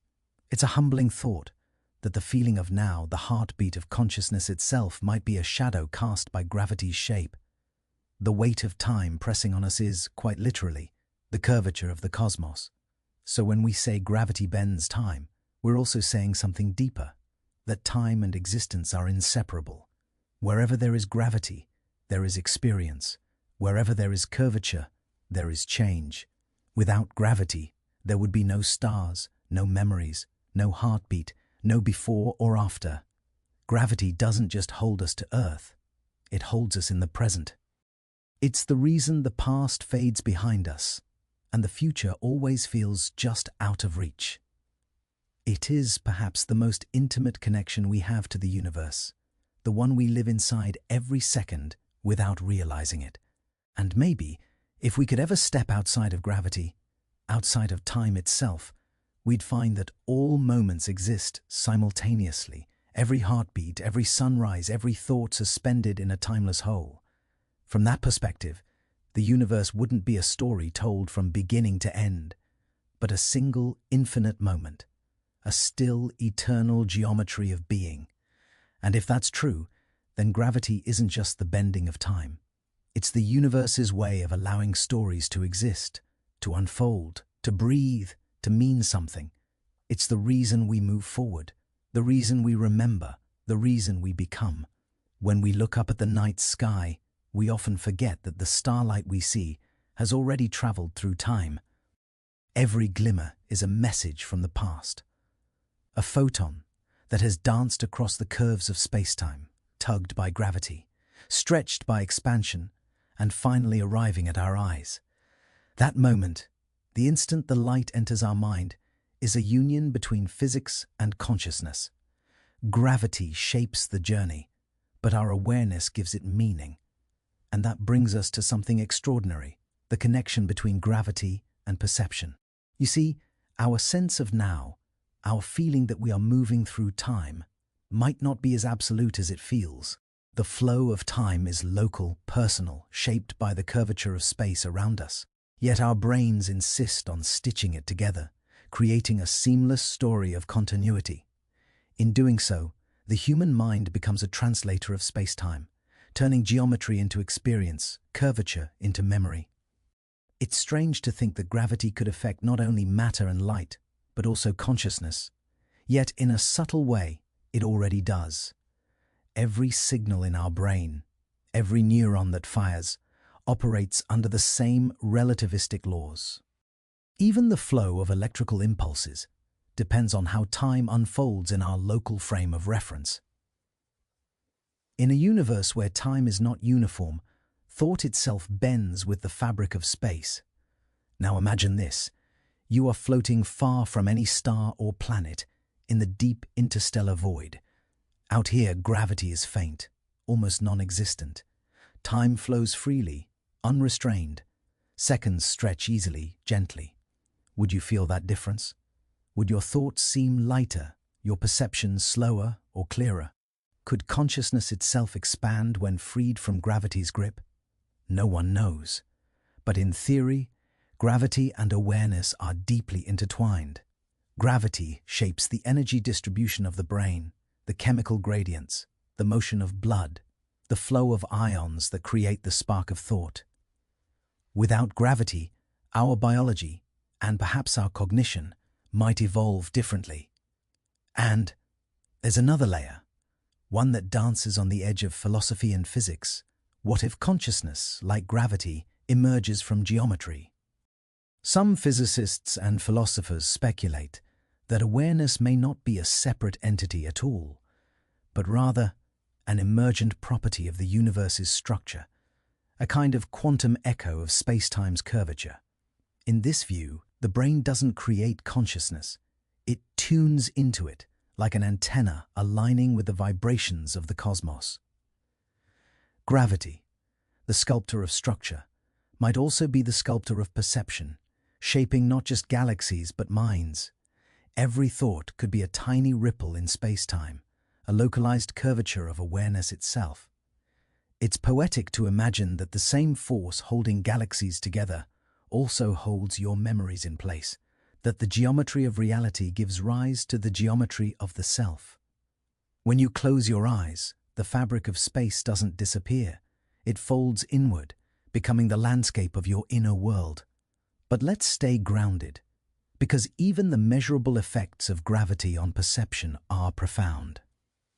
Astronauts aboard the International Space Station experience time differently than those on Earth.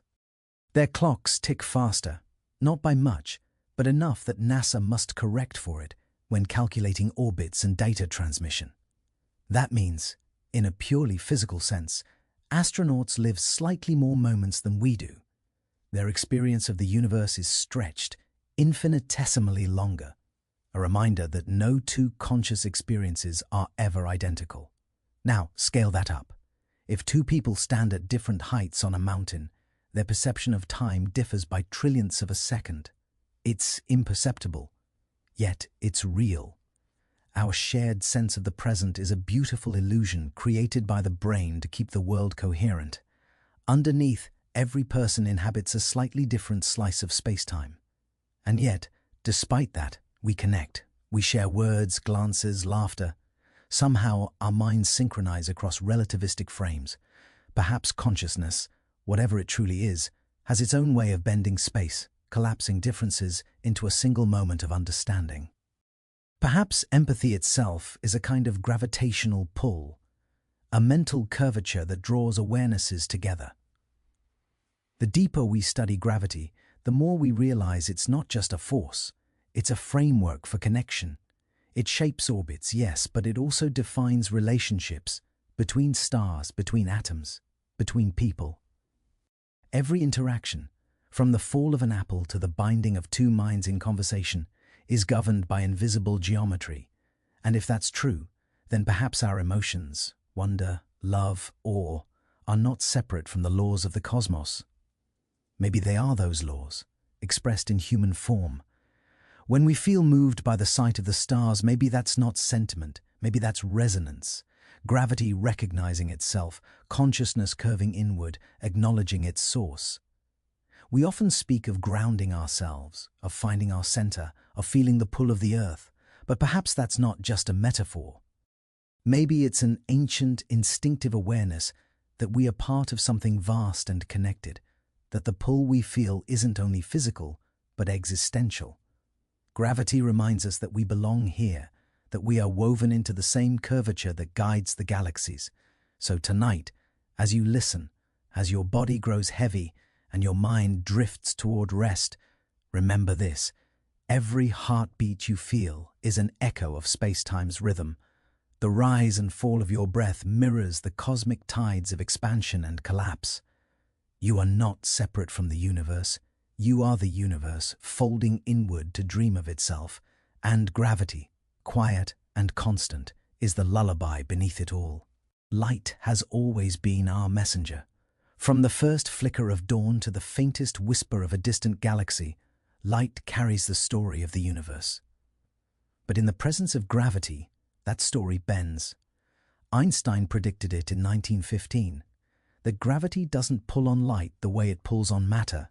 Instead, it curves the path that light travels, by curving the space through which it moves. Imagine a beam of light traveling through the emptiness of space. In the absence of gravity, it would move in a perfect straight line, the shortest possible path. But space near a massive object isn't flat. It's curved, like a valley. And light, always taking the shortest possible route, follows that curvature. To us, it looks as if the light has been bent, but in truth, it's space itself that's warped, and the light is merely obeying geometry. We call this phenomenon gravitational lensing, one of the most beautiful and powerful predictions of general relativity. It was first confirmed in 1919, when astronomers observed starlight curving around the sun during a solar eclipse. That single observation changed physics forever. It proved that space could bend, that light could be sculpted by mass, and that gravity was far more than a simple force. it was the shape of reality itself. Now, a century later, we've turned gravitational lensing into one of the universe's greatest tools.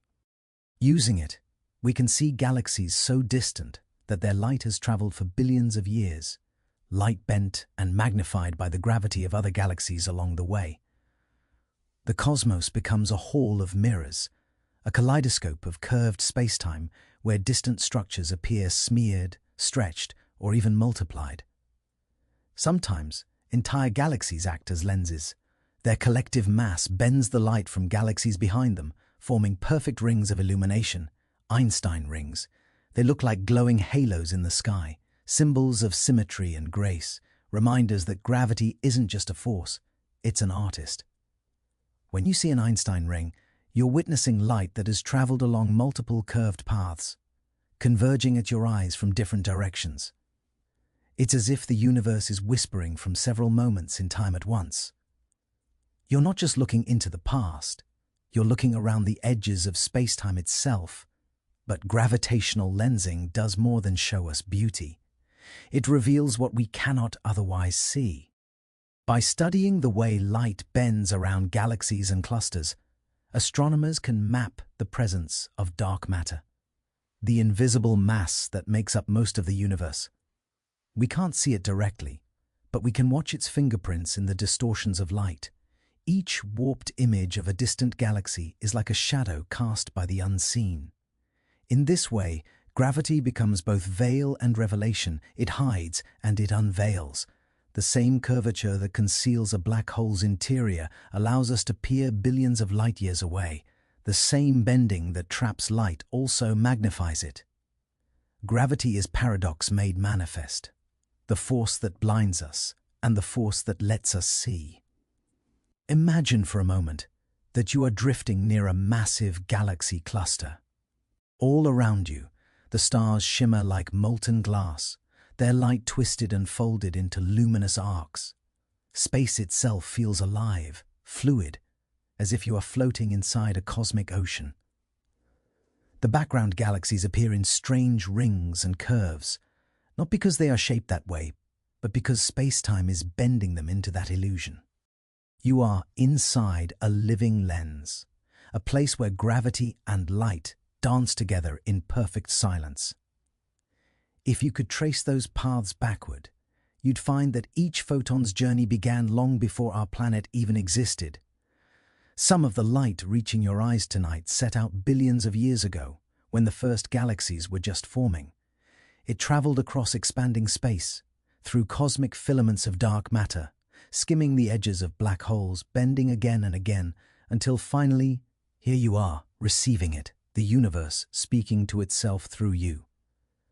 Gravitational lensing also lets us test the edges of relativity. When light passes near extremely massive objects, its energy shifts. Time slows down in those curved regions, stretching the wavelength of light, turning it redder. We call it gravitational redshift. It's the universe's way of telling us that energy, time, and space are all interwoven.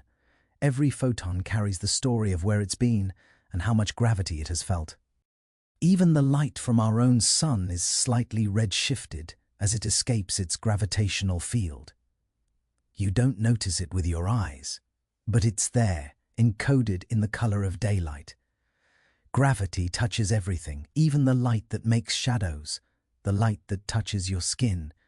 And at the other extreme, near a black hole, light can be bent so dramatically that it orbits the object several times before escaping.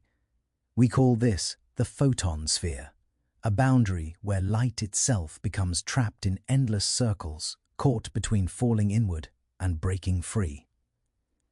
If you could stand outside and look at a black hole, you'd see rings of light stacked upon one another, reflections of the same object seen from multiple angles. The black hole becomes a mirror that shows all sides of the universe at once. When the Event Horizon Telescope captured the first image of a black hole's shadow in 2019, what we were truly seeing wasn't the black hole itself, but its gravitational lensing. The light bent around it, forming a fiery ring. That glow wasn't fire or heat. It was pure geometry made visible. Gravity painting with photons. Every image, every glimmer in that picture was light that had traveled unimaginable distances, warped by an invisible curvature so profound it blurred the line between reality and illusion. And at the heart of that ring, absolute darkness. Not because light cannot exist there, but because space-time curves so deeply inward that light can never escape. In that sense, a black hole isn't an object at all. It's a place where geometry collapses into silence, the perfect lens turned inside out. And yet, through gravitational lensing, the universe continues to speak, to send us light that tells of its shape, its age, its unseen mass. Through curved light, we read the cosmic scripture. Through distortion, we find clarity. So the next time you look at the night sky, know that the stars are not exactly where they appear. Gravity has gently shifted their light. Every shimmer, every twinkle is a slight bending of truth, and that's okay. Because through that bending, the universe becomes visible. Through that imperfection, it becomes alive. Gravity bends light, but in doing so, it lets the cosmos see itself. If gravity bends space, then it can also make space ripple. That idea sounds simple, almost poetic, but for a long time it was only a theory. Einstein proposed it more than a century ago. If massive objects move violently enough, like two stars colliding or a black hole swallowing another, their motion should send ripples through the very fabric of space-time. He called them gravitational waves, but for decades we couldn't prove they existed, because unlike sound or light, gravitational waves don't move through space. They move as space. They are the universe itself, flexing, stretching, breathing. When a gravitational wave passes through you, every atom in your body is momentarily shifted. Space expands and contracts. Distances change, not by much, but enough for instruments sensitive enough to notice. Imagine dropping a stone into a pond. The water ripples outward, carrying the story of that splash across its surface. Now imagine space as that pond, and black holes as the stones. Each merger, each cosmic collision, sends ripples outward, not through water, but through existence itself. For nearly 100 years, those ripples were only whispers on paper, mathematical predictions. And then, in September 2015, something extraordinary happened. A signal was detected. Faint, rhythmic, almost imperceptible. It came from LIGO, the Laser Interferometer Gravitational Wave Observatory. The sound was brief, a soft, rising chirp lasting less than a second. But in that instant, humanity heard gravity speak for the first time. That single event came from two black holes colliding more than 1 billion light-years away. When they merged, they converted several suns' worth of mass into pure gravitational energy.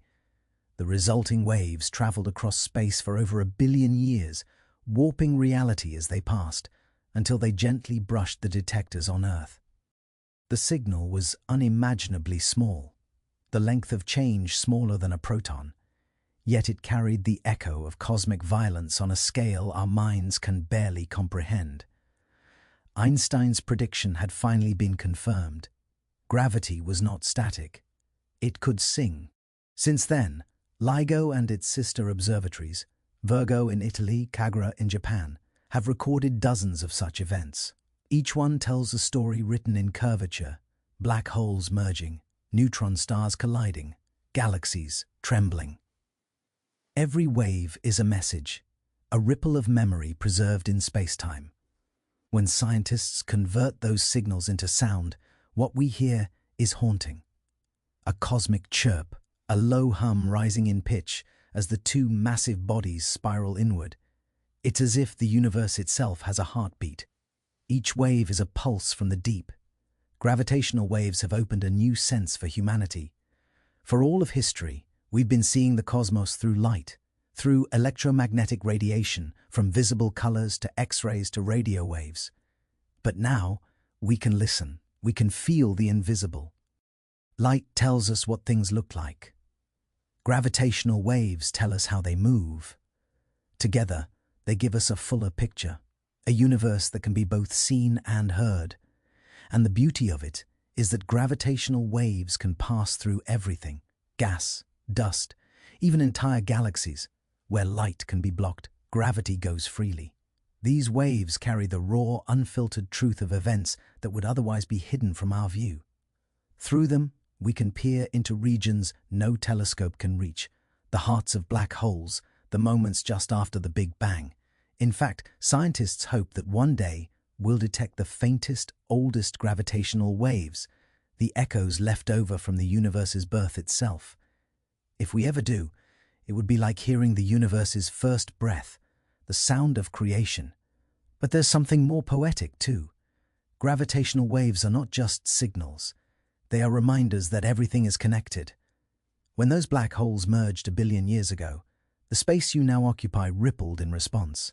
Every particle in your body moved, just a little. You didn't feel it, but it happened. The same space-time that cradles the stars also carries their vibrations through you. You are, in the most literal sense, part of the cosmic symphony. It's humbling to think that when we listen to these waves, we're not just observing distant events. We're experiencing them, physically, subtly, right here. The universe is not a silent void. It's alive with motion, with resonance, with song. And just as sound fades, these ripples too eventually pass. But in doing so, they leave an imprint, a record of existence. A black hole collision that happened long before Earth formed still reaches us now, its echo arriving in perfect time, like a note played billions of years ago finally striking our ears. Think of that. Time itself as an instrument, gravity as the vibration, space-time as the string. We live inside the music of the universe, whether we hear it or not.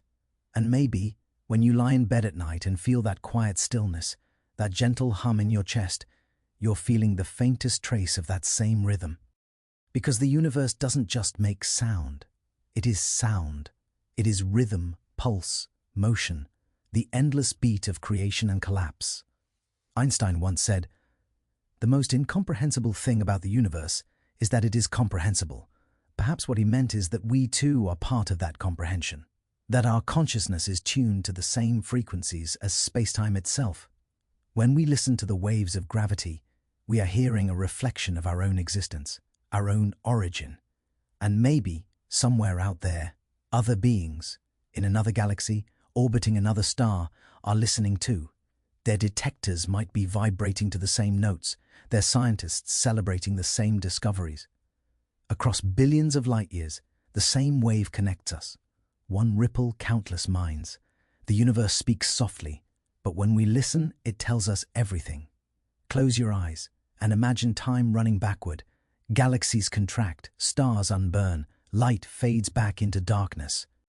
The vast cosmic web unwinds, shrinking, tightening, until everything, every atom, every photon, every curve of space, collapses into a single brilliant point. That was the beginning. 14 billion years ago, in the first fraction of a second, everything that would ever exist, all the energy, all the matter, all the laws, was compressed into an unimaginable density. Then, for reasons we still don't fully understand, the universe expanded. Space itself stretched, carrying energy and light outward. But it wasn't a peaceful beginning.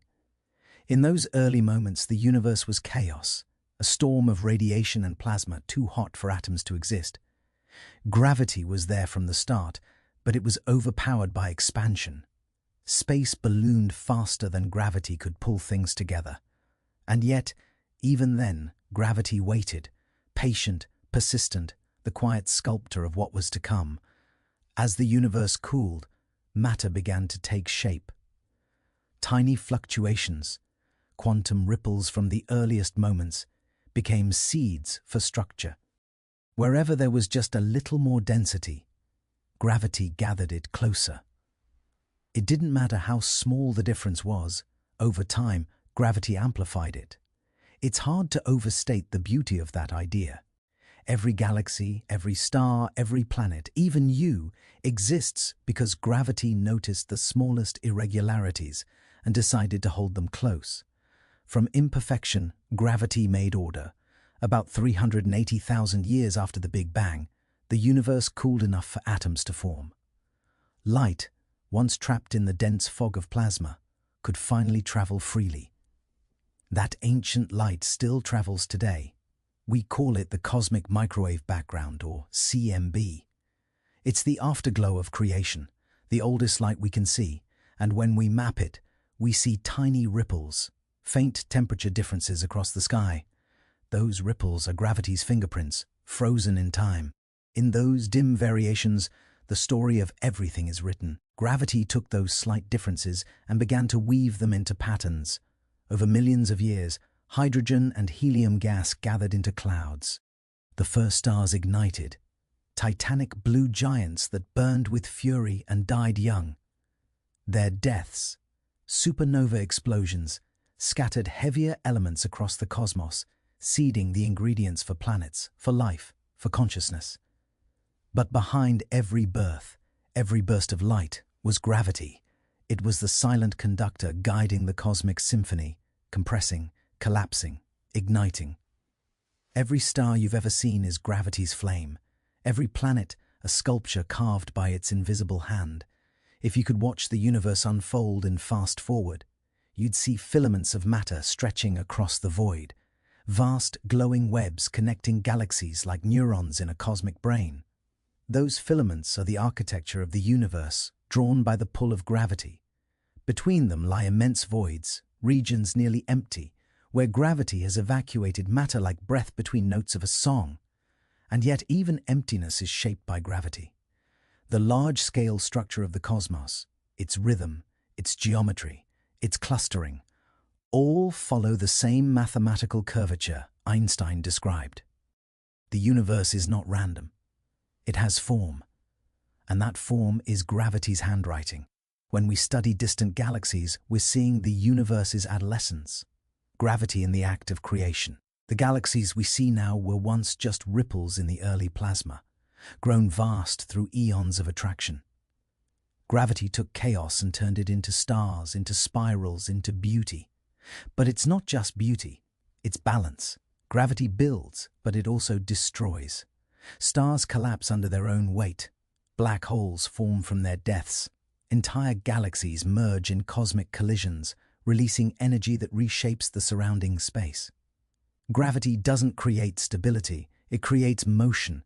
It keeps the universe alive by keeping it restless. And even now, 14 billion years later, the same process continues.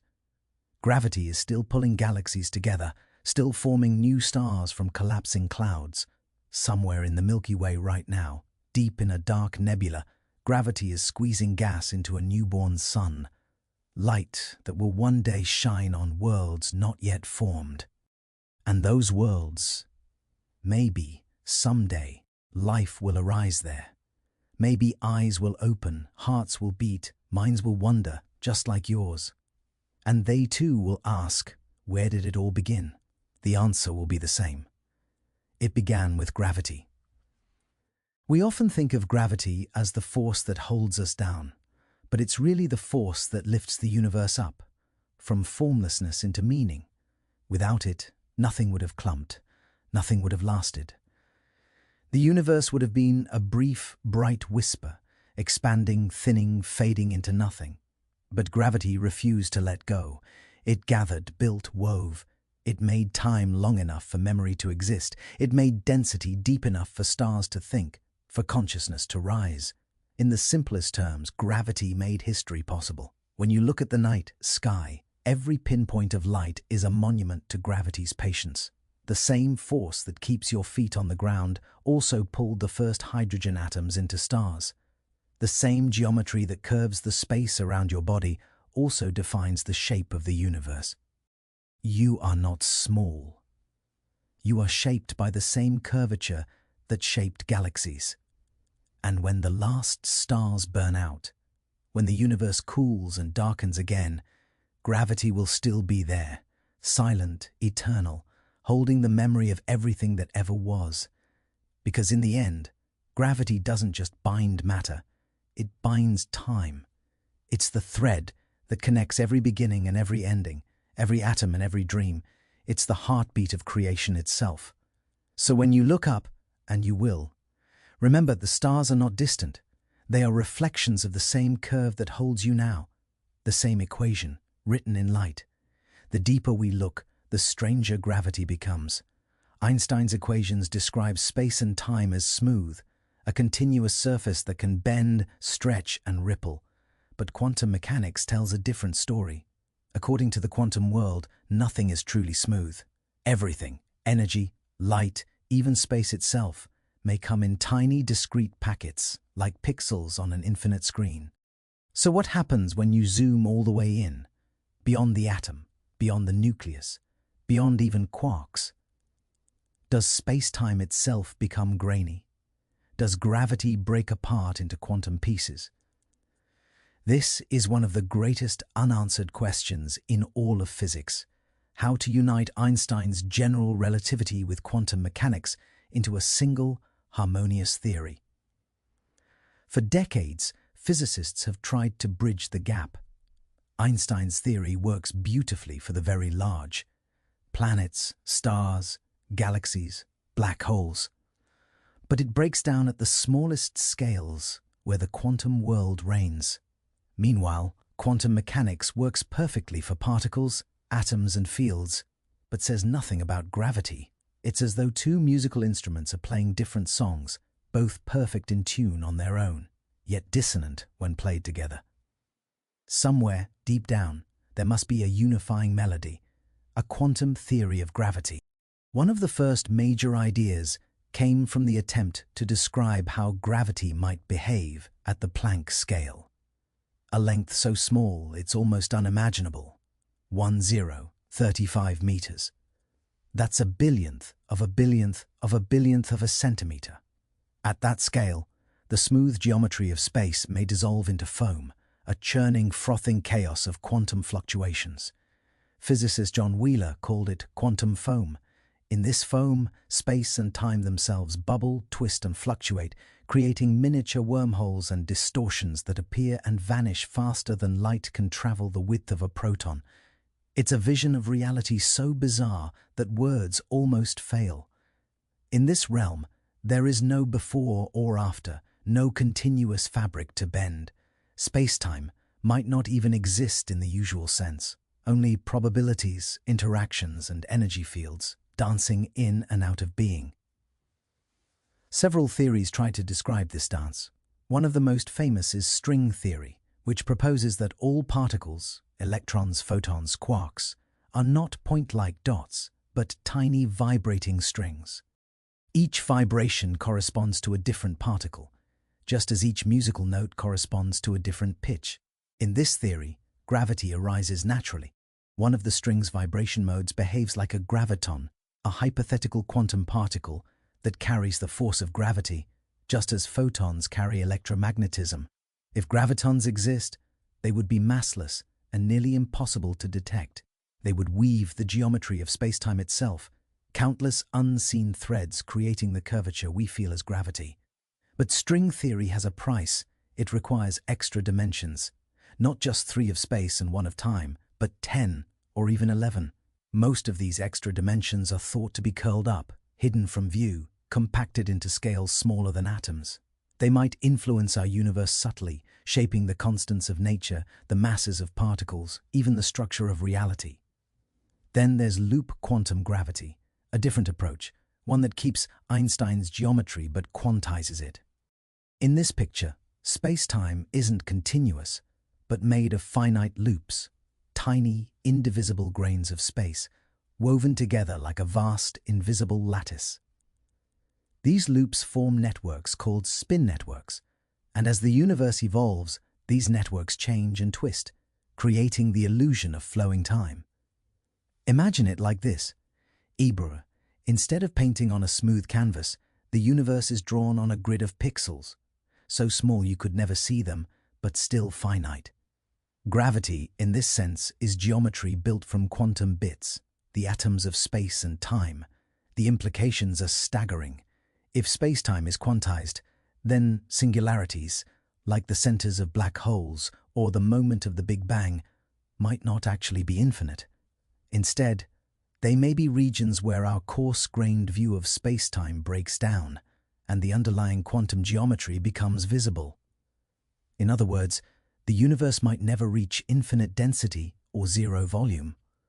Quantum gravity could be the cosmic safety net that prevents the laws of physics from tearing apart. And maybe, just maybe, that's how our universe began.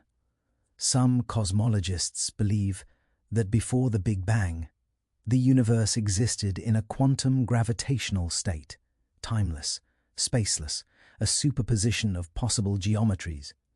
Then, in a burst of symmetry breaking, it expanded into the space-time we know. If that's true, then gravity didn't just bend space, it created it. It's humbling to realize that we're still only guessing at the true nature of gravity. Einstein gave us the poetry of curved space-time. Quantum mechanics gave us the logic of uncertainty. Somewhere in between lies the full story, a theory that might finally explain how everything fits together. But for now, we live between two worlds. The smooth, continuous curvature of Einstein's cosmos, the granular, probabilistic shimmer of the quantum realm. And in that in-between, in that tension, is where science breathes. So tonight, as you drift deeper into thought, imagine this. The space around you isn't empty or still. It's alive, bubbling with invisible vibrations, rippling with loops of geometry, pulsing with the heartbeat of the cosmos. Every inch of the universe is a tapestry of motion, a symphony written in both equations and silence. And you are part of it. You are made of the same quantum fields, moving through the same curved space-time, subject to the same universal rhythm. The only difference is scale. If you want to understand how gravity really works, not just how it curves space, but what space is, you have to go to the edge, the place where the equations break down, where light itself can't escape, where time slows until it almost stops. A black hole, the most extreme manifestation of gravity in the cosmos.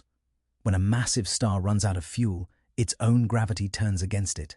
The nuclear reactions that held it up cease, and the star collapses inward, falling toward itself, faster and faster, until it crushes into a single point of infinite density, a singularity. At that point, space-time curvature becomes infinite. The geometry bends so steeply that not even light can climb out. The boundary around this region, the point of no return, is called the event horizon. Inside, the laws of physics as we know them simply fail. To Einstein's equations, the black hole is pure geometry, a region of warped space-time where gravity has won. But to quantum mechanics, this is impossible. Infinity can't exist, information can't simply disappear.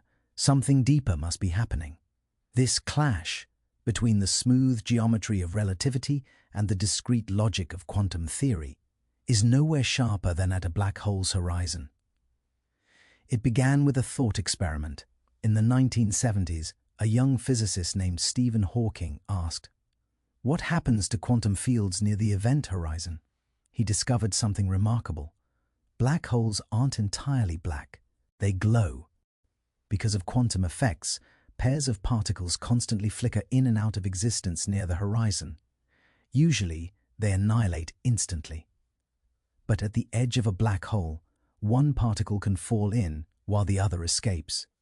To a distant observer, this looks like the black hole emitting radiation, now known as Hawking radiation. And that changed everything. Hawking's discovery meant black holes could evaporate, slowly losing mass over billions of years, shrinking, fading, and eventually vanishing. But here's the problem. What happens to the information about everything that fell inside? Quantum mechanics insists information can never be destroyed. Every wave function, every particle interaction must be reversible, no exceptions. Yet relativity tells us that inside a black hole, everything collapses into a singularity where all details are lost. This is the black hole information paradox, a crisis at the very heart of physics. If information truly vanishes, then quantum mechanics fails. If it doesn't, then Einstein's theory must be incomplete. Either way, one of our most fundamental understandings of reality is wrong. Decades later, new insights began to emerge. Physicists like Jacob Bekenstein and Leonard Susskind discovered something astonishing. The amount of information a black hole can contain, its entropy, is proportional not to its volume, but to the area of its surface. Think about that. Everything that ever falls into a black hole, every atom, every photon, every memory, is somehow encoded on its two-dimensional boundary. This led to one of the most profound ideas in theoretical physics, the holographic principle. It suggests that all the information within a region of space can be described by data stored on its boundary, like a hologram, where a 3D image emerges from a 2D surface. In other words, the entire universe might be a holographic projection of deeper information inscribed on a distant boundary. If that sounds poetic, that's because it is. Einstein showed that gravity is geometry. Quantum physics shows that information is physical. The holographic principle unites the two. Perhaps gravity itself emerges from quantum information. The way space bends could be a reflection of how information is entangled. Some physicists, like Juan Maldacena, developed models notably AD-SCFT correspondence, where this principle plays out exactly, showing that a universe with gravity can be fully described by a theory on its boundary without gravity at all. It's as if spacetime itself is a shadow cast by something more fundamental, quantum entanglement. Every curve, every bend of space could arise from invisible threads of correlation, linking quantum bits across the cosmos. Gravity, in this view, might not be a fundamental force at all, but an emergent phenomenon, the collective behavior of entangled information. If that's true, then black holes aren't just cosmic monsters. They're mirrors showing us the code that writes the universe. They might be the key to understanding how quantum mechanics gives rise to spacetime, how geometry itself is born from information. Imagine the universe as a tapestry woven from billions of quantum connections. Where these connections are strongest, space becomes curved. Where they're weaker, it stretches. And at the deepest level, there may be no space at all, just relationships, probabilities, and information. In that sense, gravity isn't a force that pulls, it's a pattern that emerges. And black holes, paradoxically, may be the most ordered systems in the universe. Their chaos hides perfect information balance, every microstate precisely encoded on the surface, even if we can't yet read the language. This realization turns gravity from a force into a storyteller. Every bend of light, every orbit, every ripple of spacetime is a message written in information, whispered through geometry. When two black holes collide, as we've now observed through gravitational waves, the universe itself rings like a bell. That ringing isn't just sound or light, it's a vibration in the very fabric of being. A pulse through the holographic code. The ripples you see, or rather, the ripples LIGO has detected, are spacetime itself speaking, telling us that the boundary between the quantum and the cosmic isn't a wall, it's a whisper. For most of human history, the universe spoke only in light. Every telescope, every observation, every image we've ever seen, all came from photons, traveling across the darkness. From Galileo's first lenses to the James Webb Space Telescope, our cosmic vision depended on light's quiet persistence. But gravity, that invisible sculptor, has its own language, a deeper, slower, and older rhythm, the music of the universe itself. And now, we can finally hear it. Gravitational waves are ripples in the very fabric of spacetime, disturbances that travel outward whenever massive objects accelerate. Imagine space not as emptiness, but as a vast, flexible sea. When two black holes spiral together, they send waves through that sea, waves of pure geometry. These waves are incredibly faint. By the time they reach Earth, they stretch and squeeze distances by less than the width of a proton. And yet, those tiny distortions carry the stories of the most violent events in the universe. For decades, gravitational waves were purely theoretical, a mathematical prediction from Einstein's general relativity. Einstein himself wasn't sure they'd ever be detected. But a century later, humanity built an instrument sensitive enough to feel the universe tremble. That instrument is LIGO, the Laser Interferometer Gravitational Wave Observatory. Two giant L-shaped detectors, each arm 4 kilometers long, using lasers and mirrors so precise they can detect changes smaller than 1,000th the diameter of an atom. For years, LIGO listened in silence. Then, on September 14, 2015, the universe spoke. From over 1 billion light-years away, two black holes, each about 30 times the mass of our Sun, spiraled toward each other and merged.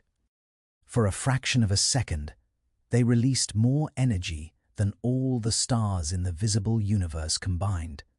Not in light, but in gravitational waves. Those waves traveled across cosmic oceans, across eons, across empty space, until they reached Earth. LIGO's lasers shivered. The data revealed a faint chirp, a rising tone that lasted less than half a second. That sound was space-time itself ringing. Einstein's century-old prediction had come true. And with that one detection, humanity opened a new sense, not sight, but hearing. We could now listen to gravity. Gravitational waves carry information no telescope can see. They tell us about the invisible, black holes, neutron stars, collapsing cores, the places where light is trapped and destroyed. Through these ripples, we can feel events that no eye could ever witness.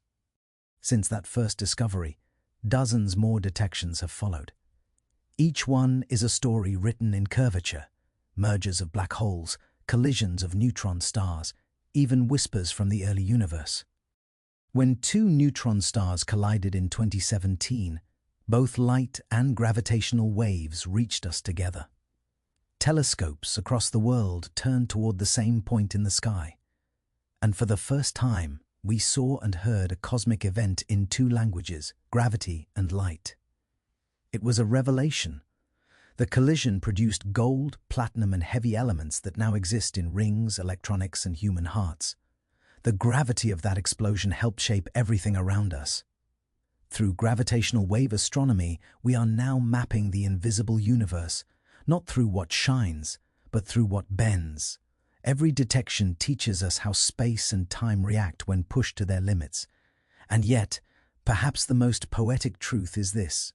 Hebrew, the sound of two black holes merging, that faint cosmic chirp, isn't just a vibration in distant space. It's a reminder that we are made of the same physics, living on the same curved stage.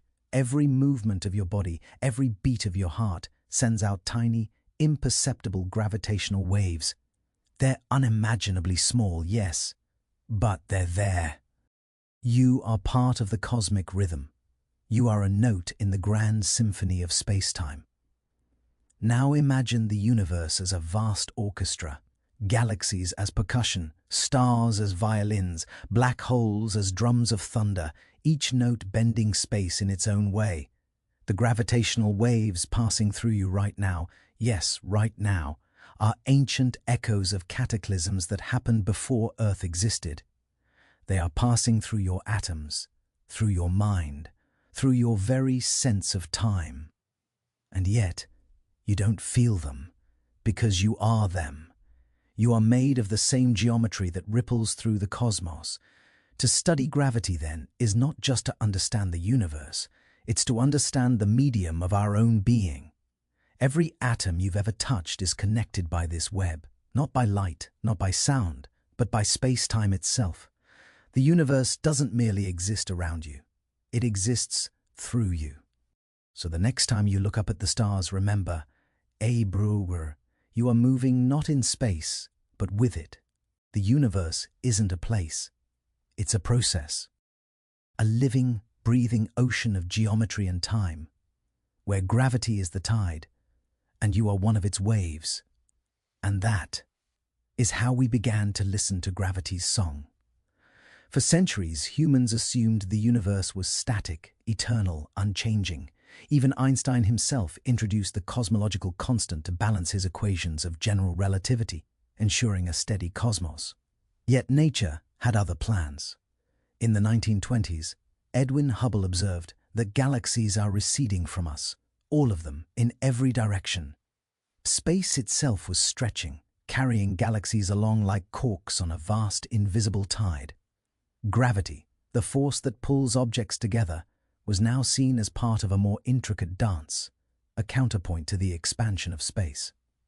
The universe is not just expanding, it is accelerating. The discovery of this acceleration in 1998 shocked astronomers and reshaped cosmology. A mysterious force, dark energy, drives galaxies apart, overcoming gravity on the grandest scales. We can feel gravity bending stars, planets, and black holes, but on the cosmic scale, space itself flows against it, stretching endlessly outward. Gravity, then, is a sculptor and a constraint. It curves space locally, pulling matter together to form stars, galaxies, and clusters. But gravity also reacts to the energy within space, dictating how the cosmos evolves. The interplay of matter, energy, and curvature determines whether the universe will expand forever, collapse in a big crunch, or drift toward a quiet, empty eternity. Even the flow of time is affected. Near massive objects, gravity slows the ticking of clocks, a subtle effect measured in Earth orbit, near black holes, and across galaxies. The expansion of the universe stretches the very fabric of time, linking every event to the geometry of space. Every moment in the cosmos is a response to gravity's shaping hand. We now understand that gravity is not just a force, it is the medium through which the universe communicates its past and future. It tells the story of formation and destruction, of collapse and expansion, of moments stretched across billions of years. Through simulations and observations, we see galaxies collide, stars die, black holes merge, and clusters drift apart, all orchestrated by gravity's invisible geometry. And yet, beyond what we can observe, dark energy quietly drives the universe toward an uncertain fate, where even gravity's influence becomes diluted, and the cosmic rhythm may one day quieten into silence. And here is the profound truth. Understanding gravity is understanding our own place in time. Every atom, every heartbeat, every conscious thought occurs within the geometry gravity shapes. From the smallest proton to the largest galaxy, we exist in a continuum of space and time molded by the same laws that govern the stars. So as you close your eyes tonight and drift into sleep, remember, you are not separate from the universe. You are part of its curvature, a wave in its endless expansion. Gravity is both your companion and your composer, shaping the symphony of existence in ways that stretch across time and space. And as our journey through the cosmos nears its final sections, we begin to glimpse the ultimate questions. What is the fate of this ever-expanding universe? How does gravity, in tandem with dark energy, chart the future of time itself? Gravity is the silent architect of reality. It shapes planets, stars, and galaxies. It sculpts black holes, guides the orbits of moons, and bends the path of light across cosmic distances. But more than that, gravity connects us, linking our lives to the rhythm of the cosmos. Every heartbeat, every breath, every thought occurs within the geometry it creates. Time itself is fluid here, not a straight line, but a tapestry, stretched and curved by gravity's hand. Near a black hole, seconds stretch into minutes. In the emptiness between galaxies, they flow like a gentle river. To understand gravity is to understand the flow of time, the hidden heartbeat of existence. And yet, the universe is not static. Space expands, galaxies drift apart, and dark energy whispers of futures we cannot yet see. Gravity and expansion dance together, shaping the destiny of everything. One day, the stars we see may fade, the galaxies may separate beyond our reach, and the universe may grow silent. But even in that silence, gravity's imprint remains. The memory of every cosmic event, every collision, every wave of space-time ever created. We too are part of that story. Our atoms were forged in the hearts of stars, our consciousness shaped within the curvature of space and time. When we gaze at the night sky, we are seeing ourselves reflected, the geometry of our being mirrored in the dance of galaxies. Imagine the universe as a vast, sleeping ocean. Gravity is the tide, spacetime the water, and every particle, including you, a ripple passing through its depths. The collisions of black holes, the spirals of galaxies, the shimmer of distant stars, all are waves in which we exist. Waves we are made of. Waves that flow through us as surely as they flow through the cosmos. And as you lie in bed, letting your thoughts soften and your body surrender to rest, consider this: the universe is not a distant place. It is not separate from you. It is a process, a living symphony of space and time, of gravity and motion, of sound and silence. You are a part of that symphony. You are a note in the music of existence, a wave in the cosmic ocean. So breathe deeply. Feel the weight of the world, the pull of gravity, the stretch of space, the flow of time. Let the universe cradle you. Let the stars sing their quiet lullaby, and let the gentle rhythm of space-time guide you into sleep. Because in every dream, in every heartbeat, in every thought, you are moving with the universe. You are made of its geometry, its energy, its endless motion. And as the cosmos drifts on, ever expanding, ever bending, ever flowing, so too do you, part of the infinite, eternal dance. And with that, we close our journey. Sleep, and let gravity's gentle song carry you into the night.